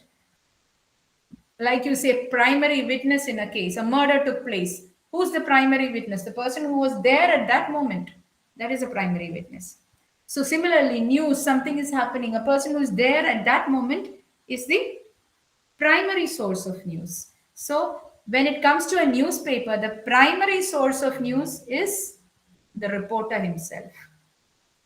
I work for the Indian Express or the Hindu newspaper, and the office deputes me to write a news or report on a news. Who is the primary source? I am the primary source, because I go to the venue. I go to the venue and I understand what has happened. I go around, I collect matter, I speak to people firsthand. I am the news. No, sorry, I am the source. So I am the source, primary source for my organization. My organization will get the entire matter through me and then write it and send it to the masses. So for the mass, for the people, for the public sources, for the newspaper, I am the source. Okay, so I am a primary source for the newspaper. Then There are other news sources also. What are they? News agencies. I'm sure you must have heard of AP, AFP, Reuters, Xinhua. Then there are other news. I mean, what do you say? Visual news agencies like ANI. There are so many news agencies across the world. What are news agencies? News agencies source news for the newspapers or the news organizations. For example, PTI, Press Trust of India, or let's say Reuters, because PTI is very India centric. Let's take Reuters. Reuters is a news agency. What does it do? It deploys reporters in many, many places across the world and they get news. Reuters collects that news, writes it in the inverted pyramid manner, and then sends it to whom? Do they send it to the public? Simon, Ilian, Mustafa, anybody? Do they send it to the public directly? News agencies? No, they are not. It is the newspapers or even the broadcasters who get them from Yes, correct. the So sources what do to they the do? public. News agencies collect the news, they process it, and they send it to the newspapers or news organizations that want this news. Reuters, you subscribe to the Reuters news agency, what they'll do? They'll collect news and give it to you. That is the way they do. So, news agencies are a major source of news for the news organization. Primary sources, me, the reporter. The next source is, or secondary sources, the news agencies, because the news agencies themselves have reporters.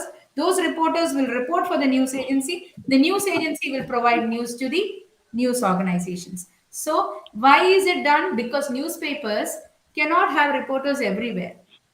But news agencies try and place reporters everywhere. This happened during the World War times. That is when news agencies became such a big issue because news agencies started deploying war correspondents everywhere. Now, my paper cannot have war correspondents or correspondents in every nook and cranny of this world. No. Why? Because it's not economical. Maybe the news may not happen so much in a particular area. Why should I waste money on a reporter in that particular area? No, instead what I'll do, I'll subscribe to a news agency because the news agency will already have a reporter there who will be collecting news and giving it to the news agency. I just need to buy it from them. That way I can save up.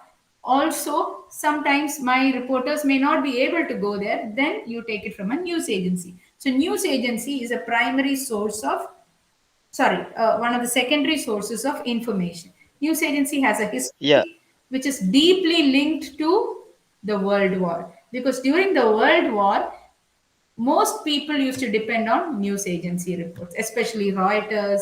Then you have this AP, AFP. There are very, very old news agencies.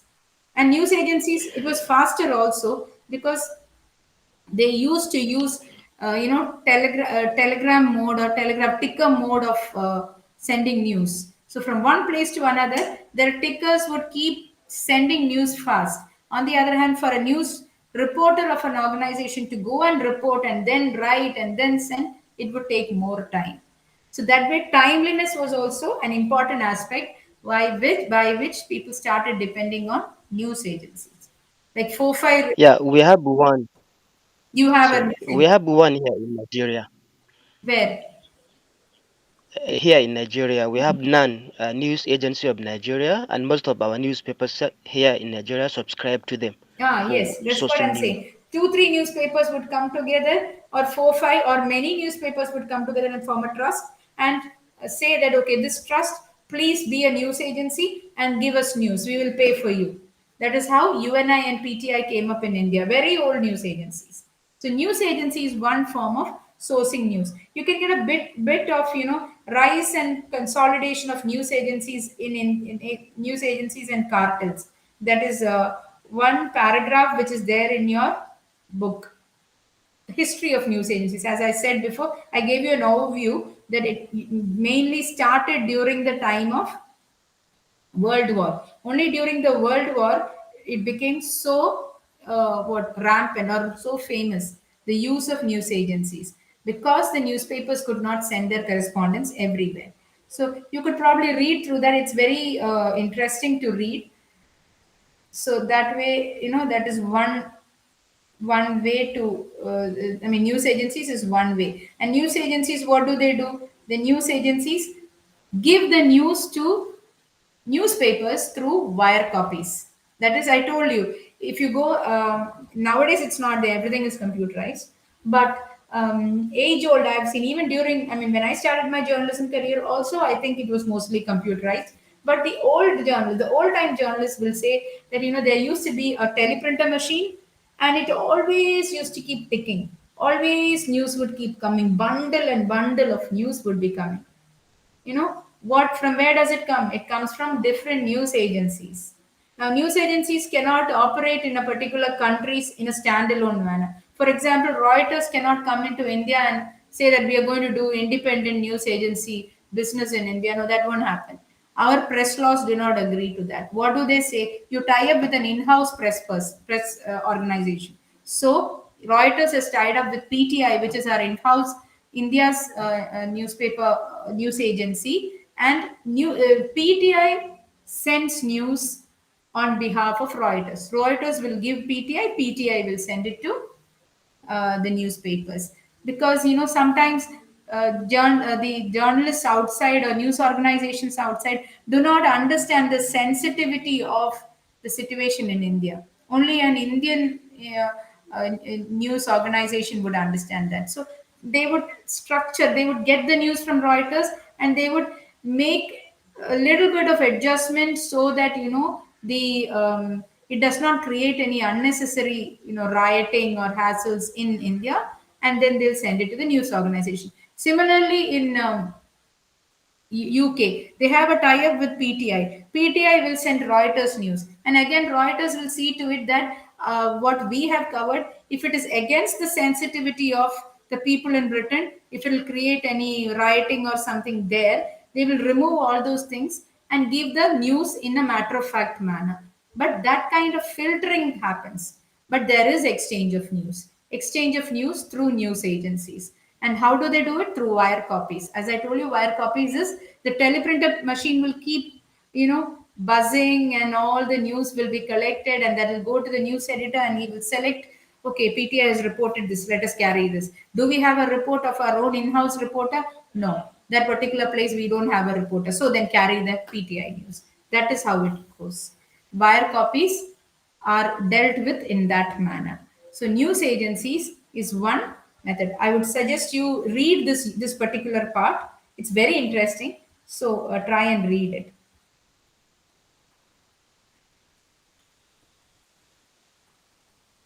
Okay. Well, another one assignment you could do. There is an activity mentioned there. That is, you go to any news website, say Reuters, any news agency website, pick up a story from there and try to ask these questions. What is news in it? What, when, where, how, why, and who? Ask these questions and analyze the sources.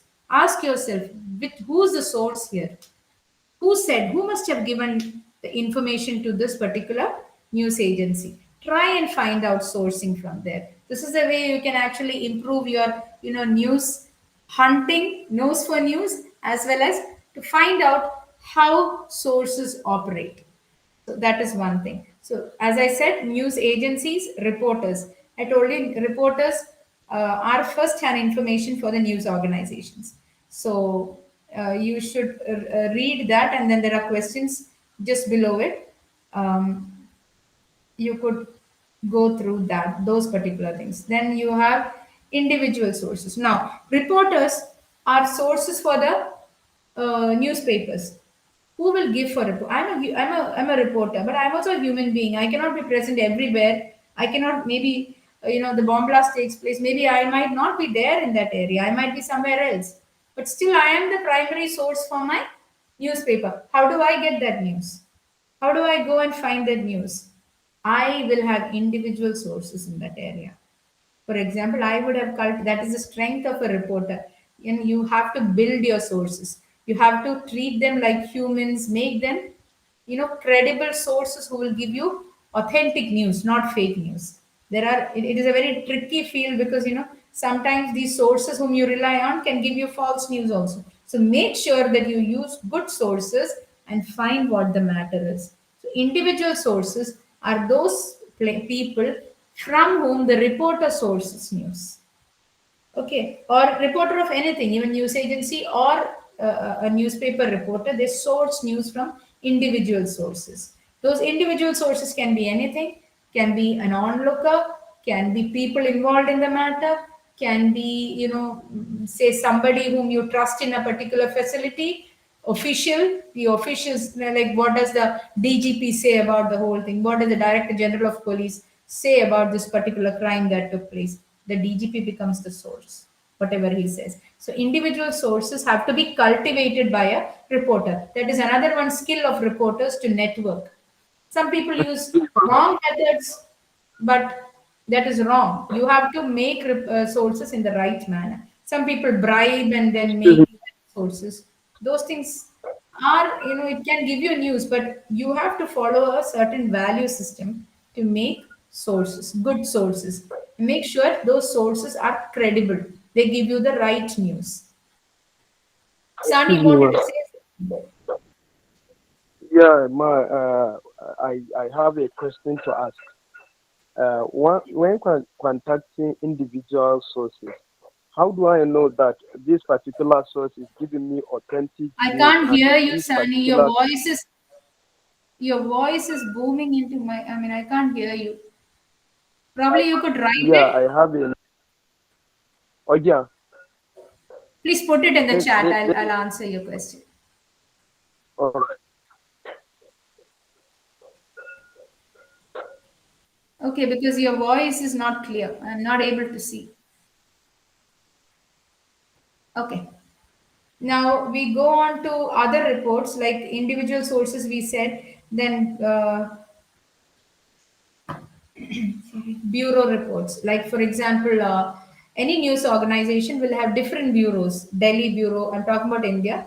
Okay, let me go global. BBC will have people in Nigeria, people in Ghana, people in Delhi, people everywhere. Okay, across the world. BBC, British Broadcasting Corporation. They'll have their own bureaus everywhere. Now, these bureaus will give it information.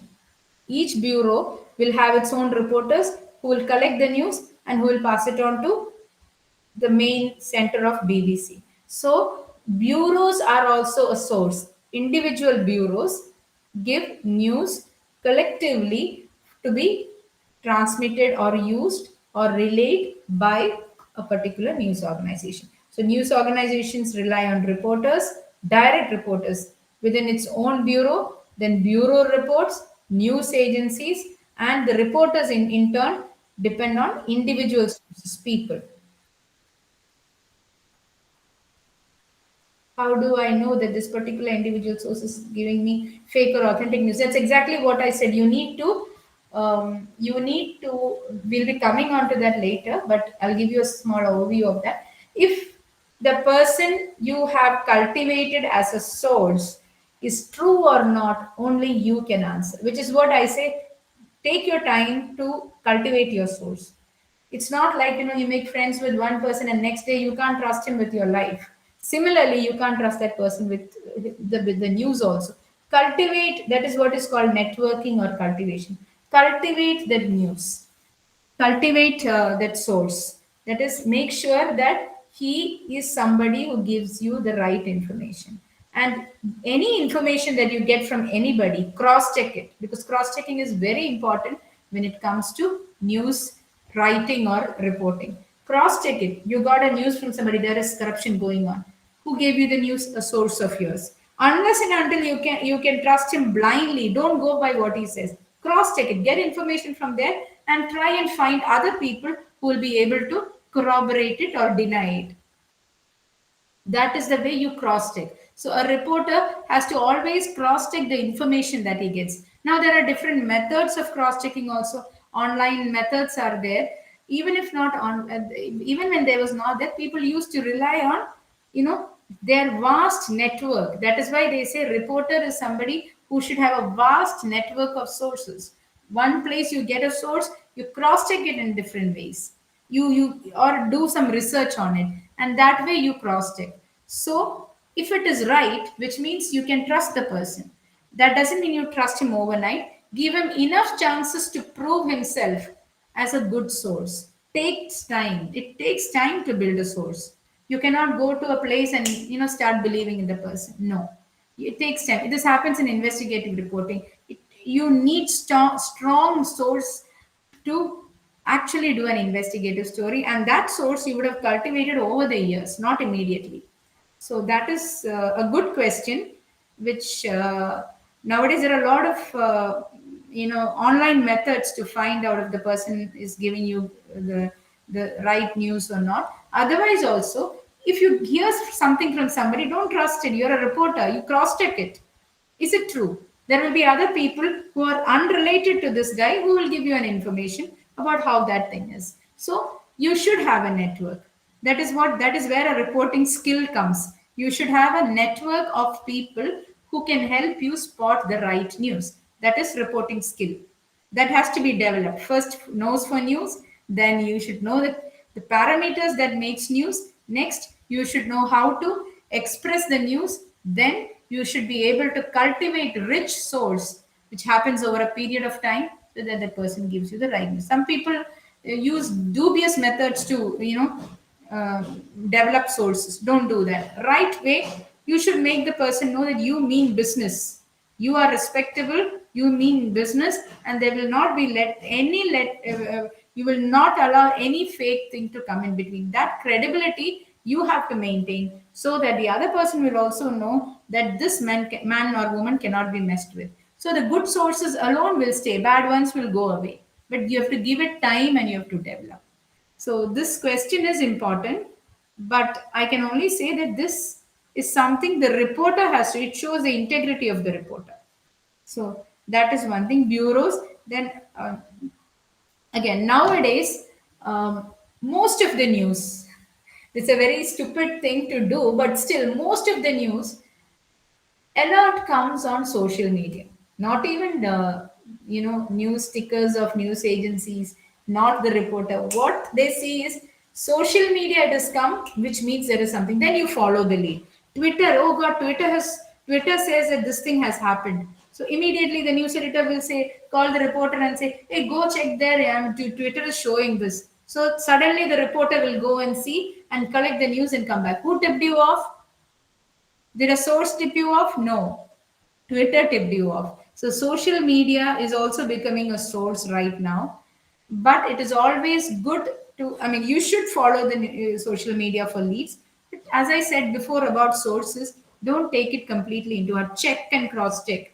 That is one thing that has to come into a journalist's mind is check, cross check. When in doubt, check, check, check again. Keep checking, because there are a lot of data out there which may or may not be true. You have to keep checking, checking, and checking. Cross checking. There are tools for that. There are methods for that, which will make up a whole different sort of, will require another treatment or another more time for that. We are just now rounding up the basic concepts. So anything more? Anything more you want to know about this particular topic?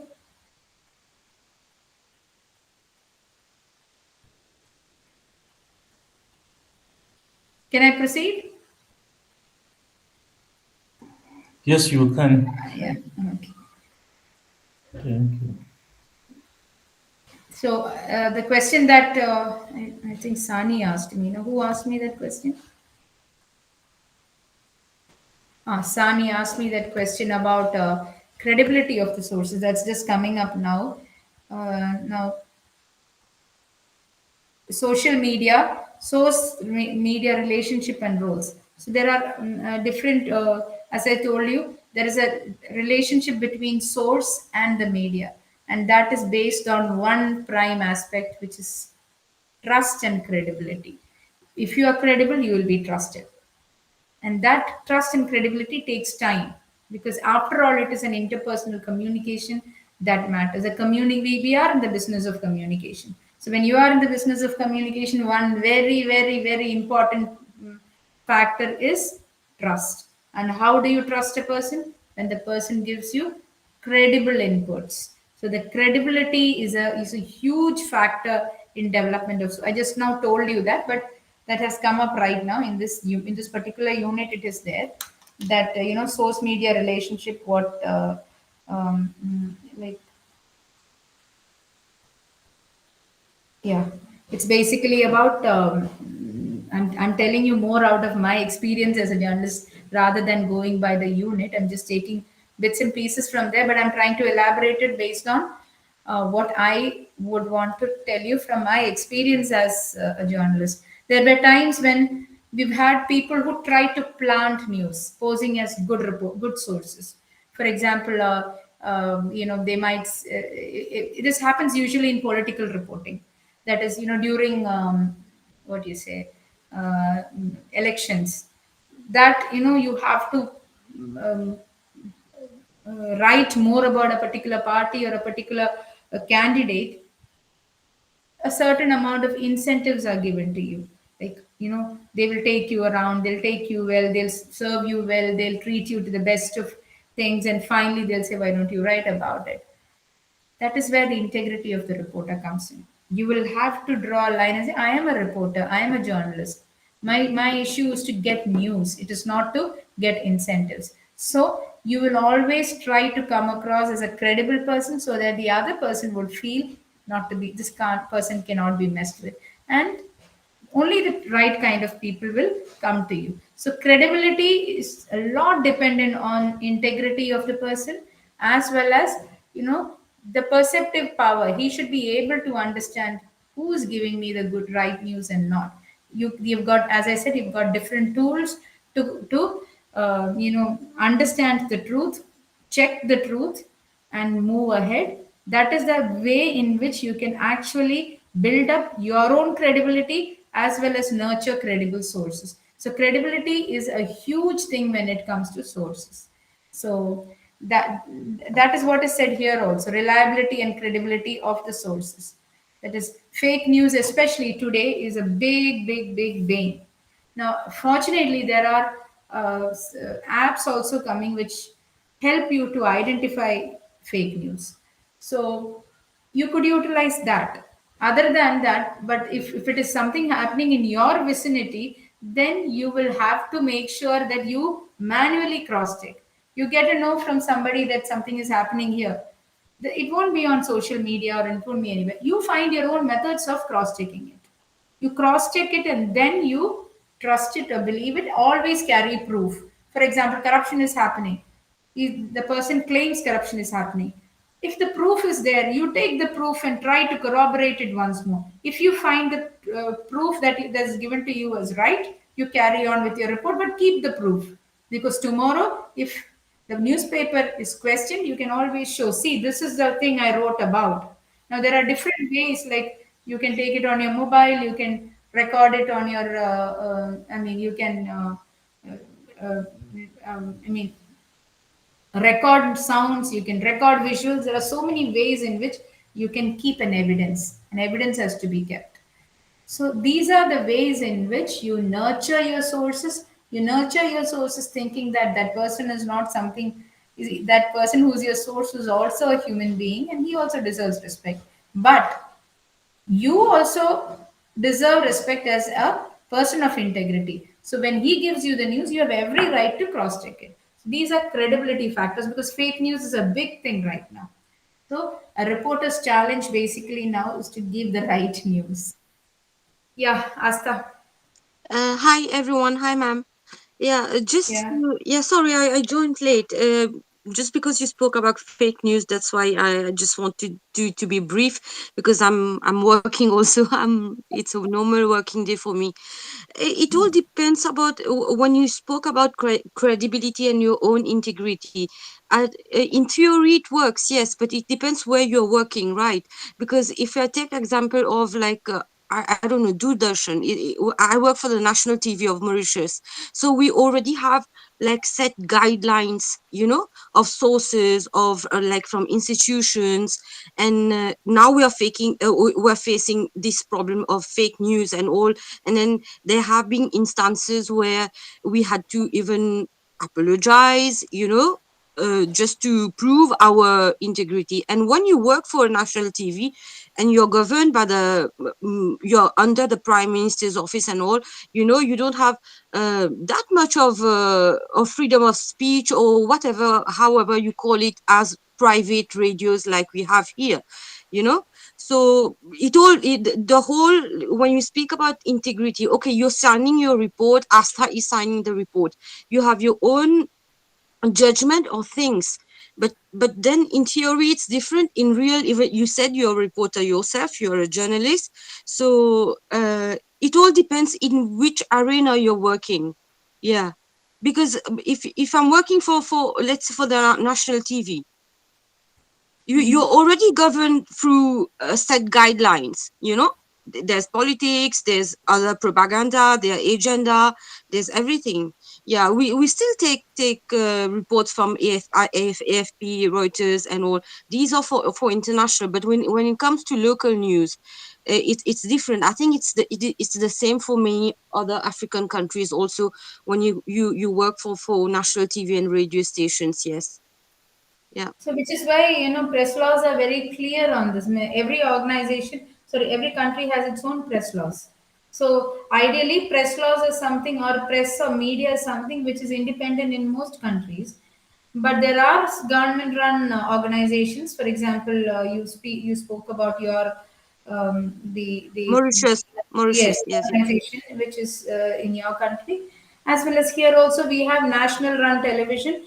But frankly, the reason there were parallel, media that came up, even before the national run television, you had, newspapers doing grand work here. For example, I work for a newspaper which is nearly 150 years old. And I started my career with another newspaper which also has a history of over 100 years. There is the Times of India, which started even before the Hindu, must be around 170, 180 years old. There are old newspapers who are still running with no government interference, but press laws are there to govern it. Press laws are there to actually, it's a different section altogether. We're deviating a bit from the topic, but still there is a section called Information and Broadcasting, INB Ministry, which actually sees to it that the newspapers are given their freedom. The newspapers or news organizations are given their freedom to report. And that is exactly why the newspapers and the news organizations are also, criticize the government. It is not that, of course, there is a whole new other part of, how if you criticize the government, your government ads go less. For example, most newspapers run by ads, advertisements, and these major chunk of the advertisements comes from the government projects, government ads. That this is the only way in which they can reach out to people. So they reach out to the people through the newspapers. Now suppose if a newspaper is a big critic of the government, they will stop the government ads. They'll say, okay, you write about us so bad, we are not going to give you government ads. So what the newspaper would do, slowly it will tone down its criticism and write in favor, or maybe it will turn a blind eye also to what the government is doing, if at all it is doing something bad, so that the inflow of advertisement comes. This is a market reality of media. That's a whole different aspect altogether. This is a reality of media. What I am speaking about is the value structure that a true journalist or a media should follow. Now, how much it's practical, as you say, it depends on the organization that you work for, the country that you work for. A lot of difference these things will make. For example, press freedom. Press freedom. There is I think. The United Nations comes out with press freedom rankings in which each country is ranked according to the freedom it gives its press. This is a major factor because that is a reflection of democracy first. And then Also, the number of government ads you can see in a newspaper shows how independent that newspaper is. But unfortunately, this is also another job. They have to pay their salary to their employees, so they will not go overboard with their criticism, or they'll try to manage their criticism with good things also, so that ultimately, they won't fall out from the race. This is the practical reality I'm talking to you. What I spoke to you as part of the curriculum was how things should be. Now, when we learn all these things, the theory as well as the practical, we have to find a middle path, and that depends on the integrity of the reporter. For example, me, if I am asked to uh, go and report something, I will report it in the most neutral manner because of the integrity that I have. But if I am asked to cover something in a particular, you only see the positive there, please don't come and write about the negative aspects. If someone tells me, then I can choose to say, sir, I'm not equipped to do things that way. You please deploy some other person. That shows my integrity. So I can choose not to get involved in that kind of, what do you say, a catch-22 situation. I can not go there. But the reality is a little different from the practical and the theory that I just spoke about. Because I work in the media, I tell you that reality is slightly different, as you said. National television, national media, they cannot go overboard with their criticisms, and they won't also. For example, here you have Doordarshan, they will not This criticize. is the this is Yes, the reason I intervene. It's not see, we are here to have the master's degree and all, we know, as you said, we are all adults. The theory part is okay, but in reality, when you're on the field and what we experience, you know it. this is yes. this is why, yeah, yeah, because especially when now there are so many media platforms, online media platforms, and then you're working in a different decorum of national TV when you're governed with your own guidelines and all. So yeah, yeah, this is why I totally agree with the theory part of whatever you said. It's not that I'm disagreeing. I just wanted to mention that in practice, with so much many years of That's what I experiences. said. Theory cannot be translated into, practice. You Yeah. cannot. It can be, but what is going on is not completely that. The BBC thing. Even BBC is not free. They say that they are national entity. The UK's Even national even entity. even BBC makes mistakes. You know that if you follow, even we do. So Yes, yeah. Yeah. so that's what exactly what I'm trying to tell you is it depends. Personally, I have found like being a working journalist, I can tell you the theory is out here, and I've told you the theory also, but the practicality is slightly different. So in that particular situation, you cannot change the world, or you cannot go and change everybody. What do? You change yourself. That is, you can choose not to be part of the rat race. If there are five people like that, that itself will make a difference. And there are parallel forums coming up right now, thanks to digital media. There's a lot of parallel work going on in journalism where people are independent, like independent criticism. And again, another one aspect is media has this habit of taking sides. If a government scheme is bad, they go all out to criticize that. But if a government scheme is good, they will not, appreciate it also. So there are blind media techniques also like that, because media is also largely governed by a lobby. So these are realities of media. That is why the credibility of media in the eyes of people is coming down, because we are not living up to our yardstick of being independent and neutral. If you actually go into the actual journalism scene also, you will have people who subscribe to different ideologies. I'm a Marxist, I'm a leftist, I'm a rightist, I'm this and that. You are a journalist. You cannot afford to be leftist, rightist, top and bottom. You are right at the center. That feeling every journalist should have. Yeah, that's true.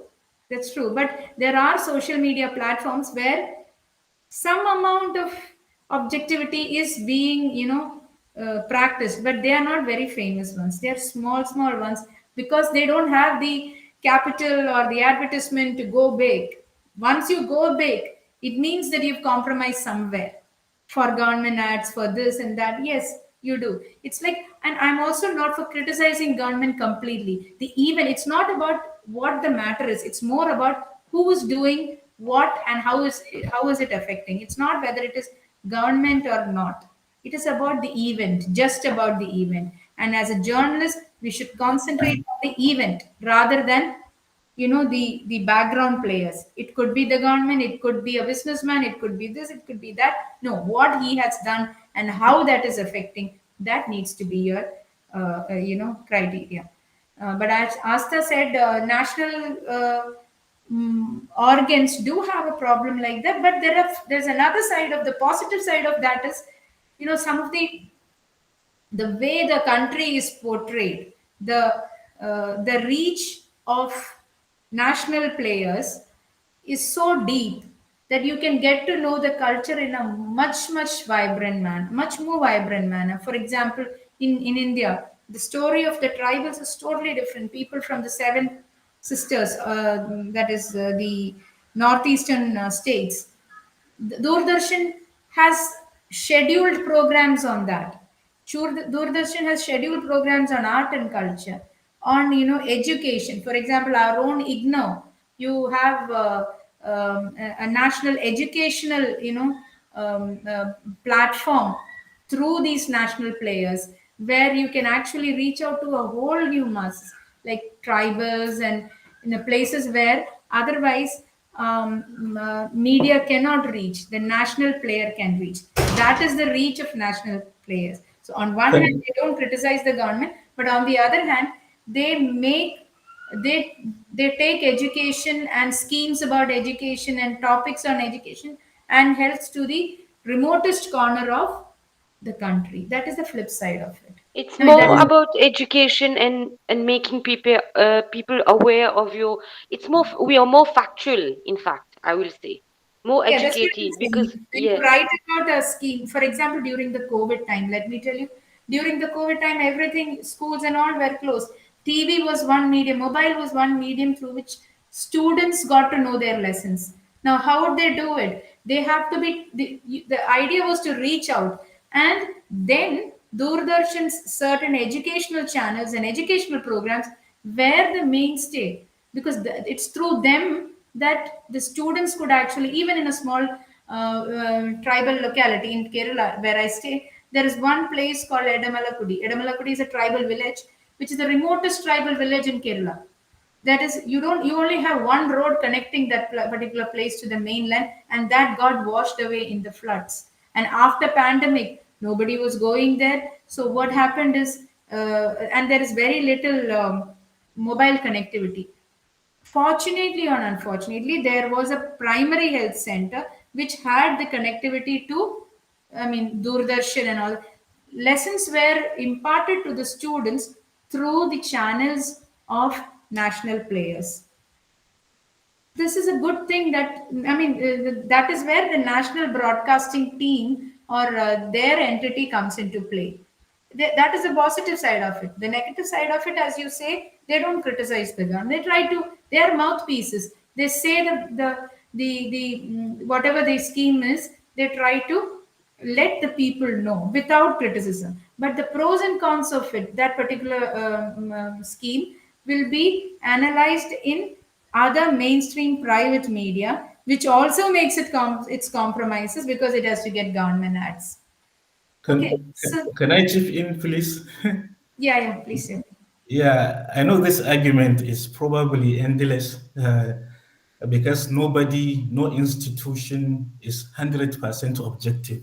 Yeah. However, I realized that in the West, in some countries, for example, in Germany, they do something which enhances the credibility and objectivity of the public media stations. For example, the media station, some of the public media station is not owned by the government and is not funded by any private individuals, but the public. As long as you live in Germany, wherever you live in Germany, you pay for the public station. You understand? Any household Yeah, like you live in one big apartment. Each apartment will pay certain amount of money every month for the public television and radio station. You understand? So the public pays for the money, pays the bills for the station. Therefore, the government cannot dictate what the stations do. That is no. I know that doesn't make it 100% credible or objective, but it has reduced their reliance, their dependency on the government. Yeah. So I think maybe if other countries can learn from this system, it will work a lot. Now the public stations have the audacity to sometimes criticize the government. Yeah, which cannot happen in Nigeria or in India, for example, and some other countries. No, And India it does happen. India press is relatively free to criticize. There have been a lot of criticisms against the government.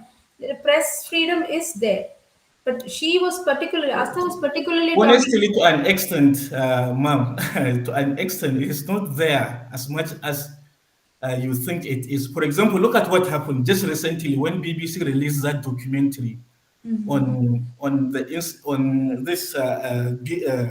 Narendra Modi, yeah, and what happened in what is the name of that state? Forgive me. Gujarat. Gujarat, exactly. It blocked it. No Indian station has, is able to show it. So what? Why is the freedom? Yeah, that is Honestly speaking. exactly that's what I'm saying. It's a matter of debate, actually.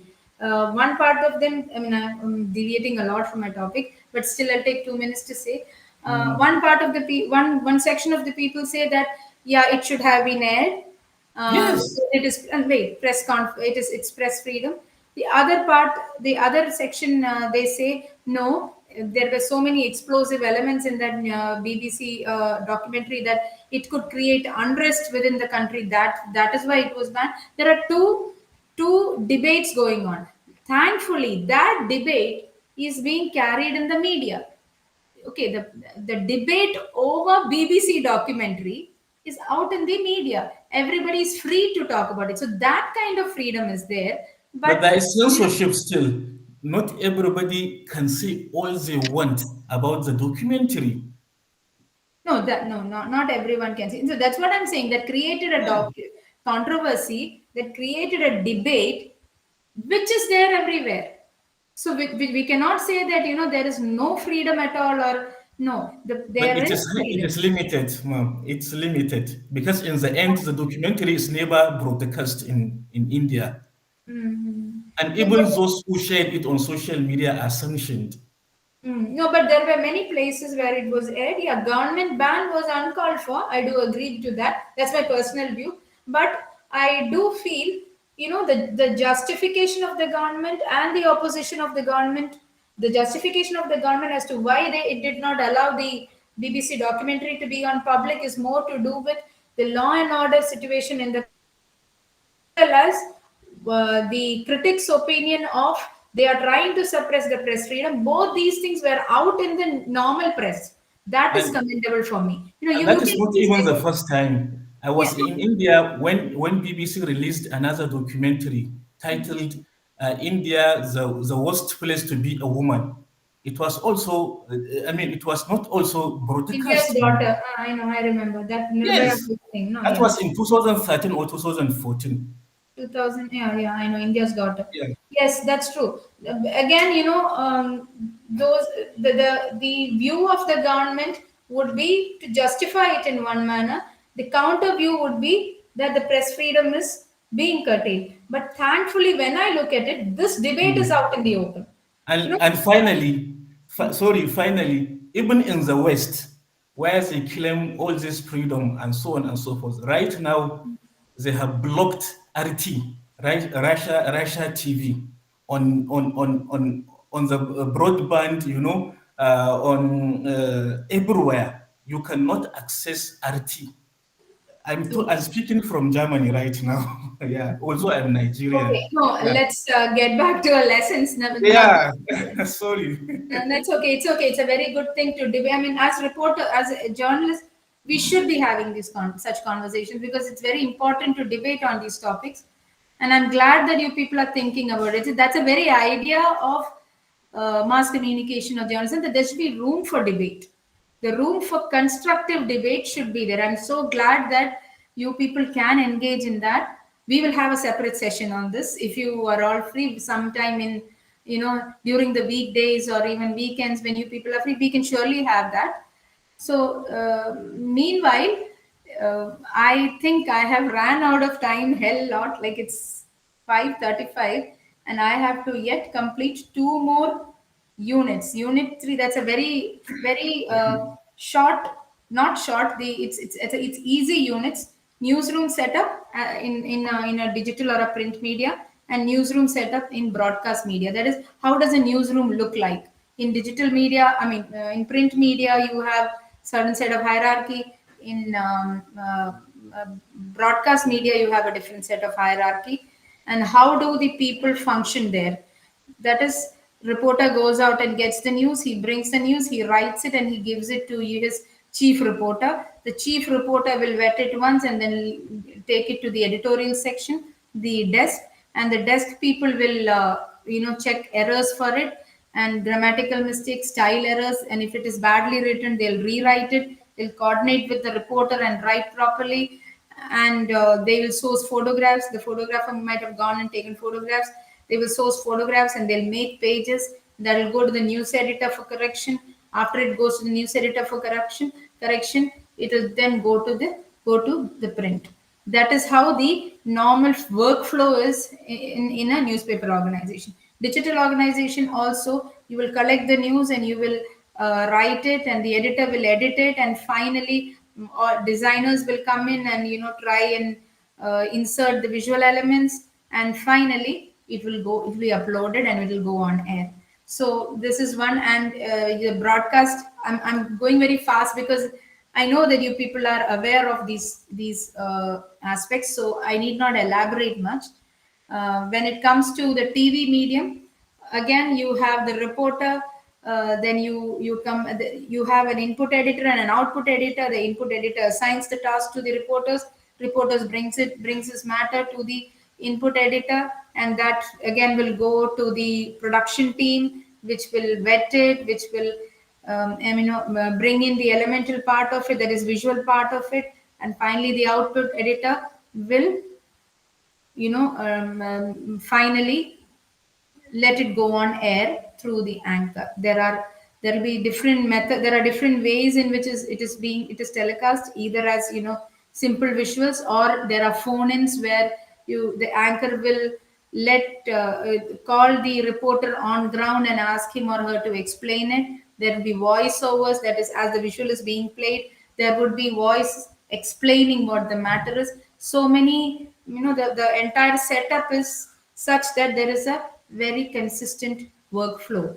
This is the newsroom setup in print, digital, and broadcast media. Little more about it I'd like to speak to you. The wide spectrum is this only, but small topics on this I'd like to speak to you, but it's too late. So tomorrow when we meet, I would request 15 minutes from you to just go through the last two parts of this, and then we'll go on to the block 2.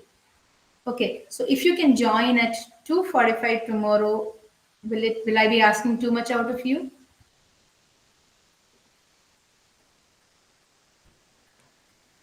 Isn't it like we joined today? Yes. The same time we joined today, right?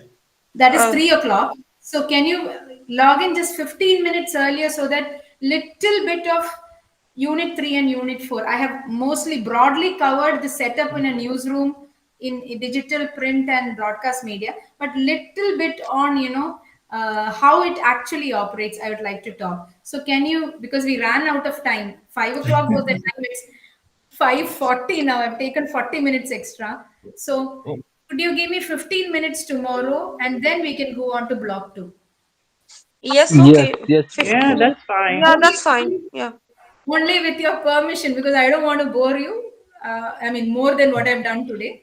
So I don't know if it was, I mean, I mean, if you could understand, please give me a feedback also. If you have not understood anything from today's lecture, today's dealing with the block 1 part, please feel free to reach out to me at my number and we can take the discussion forward more.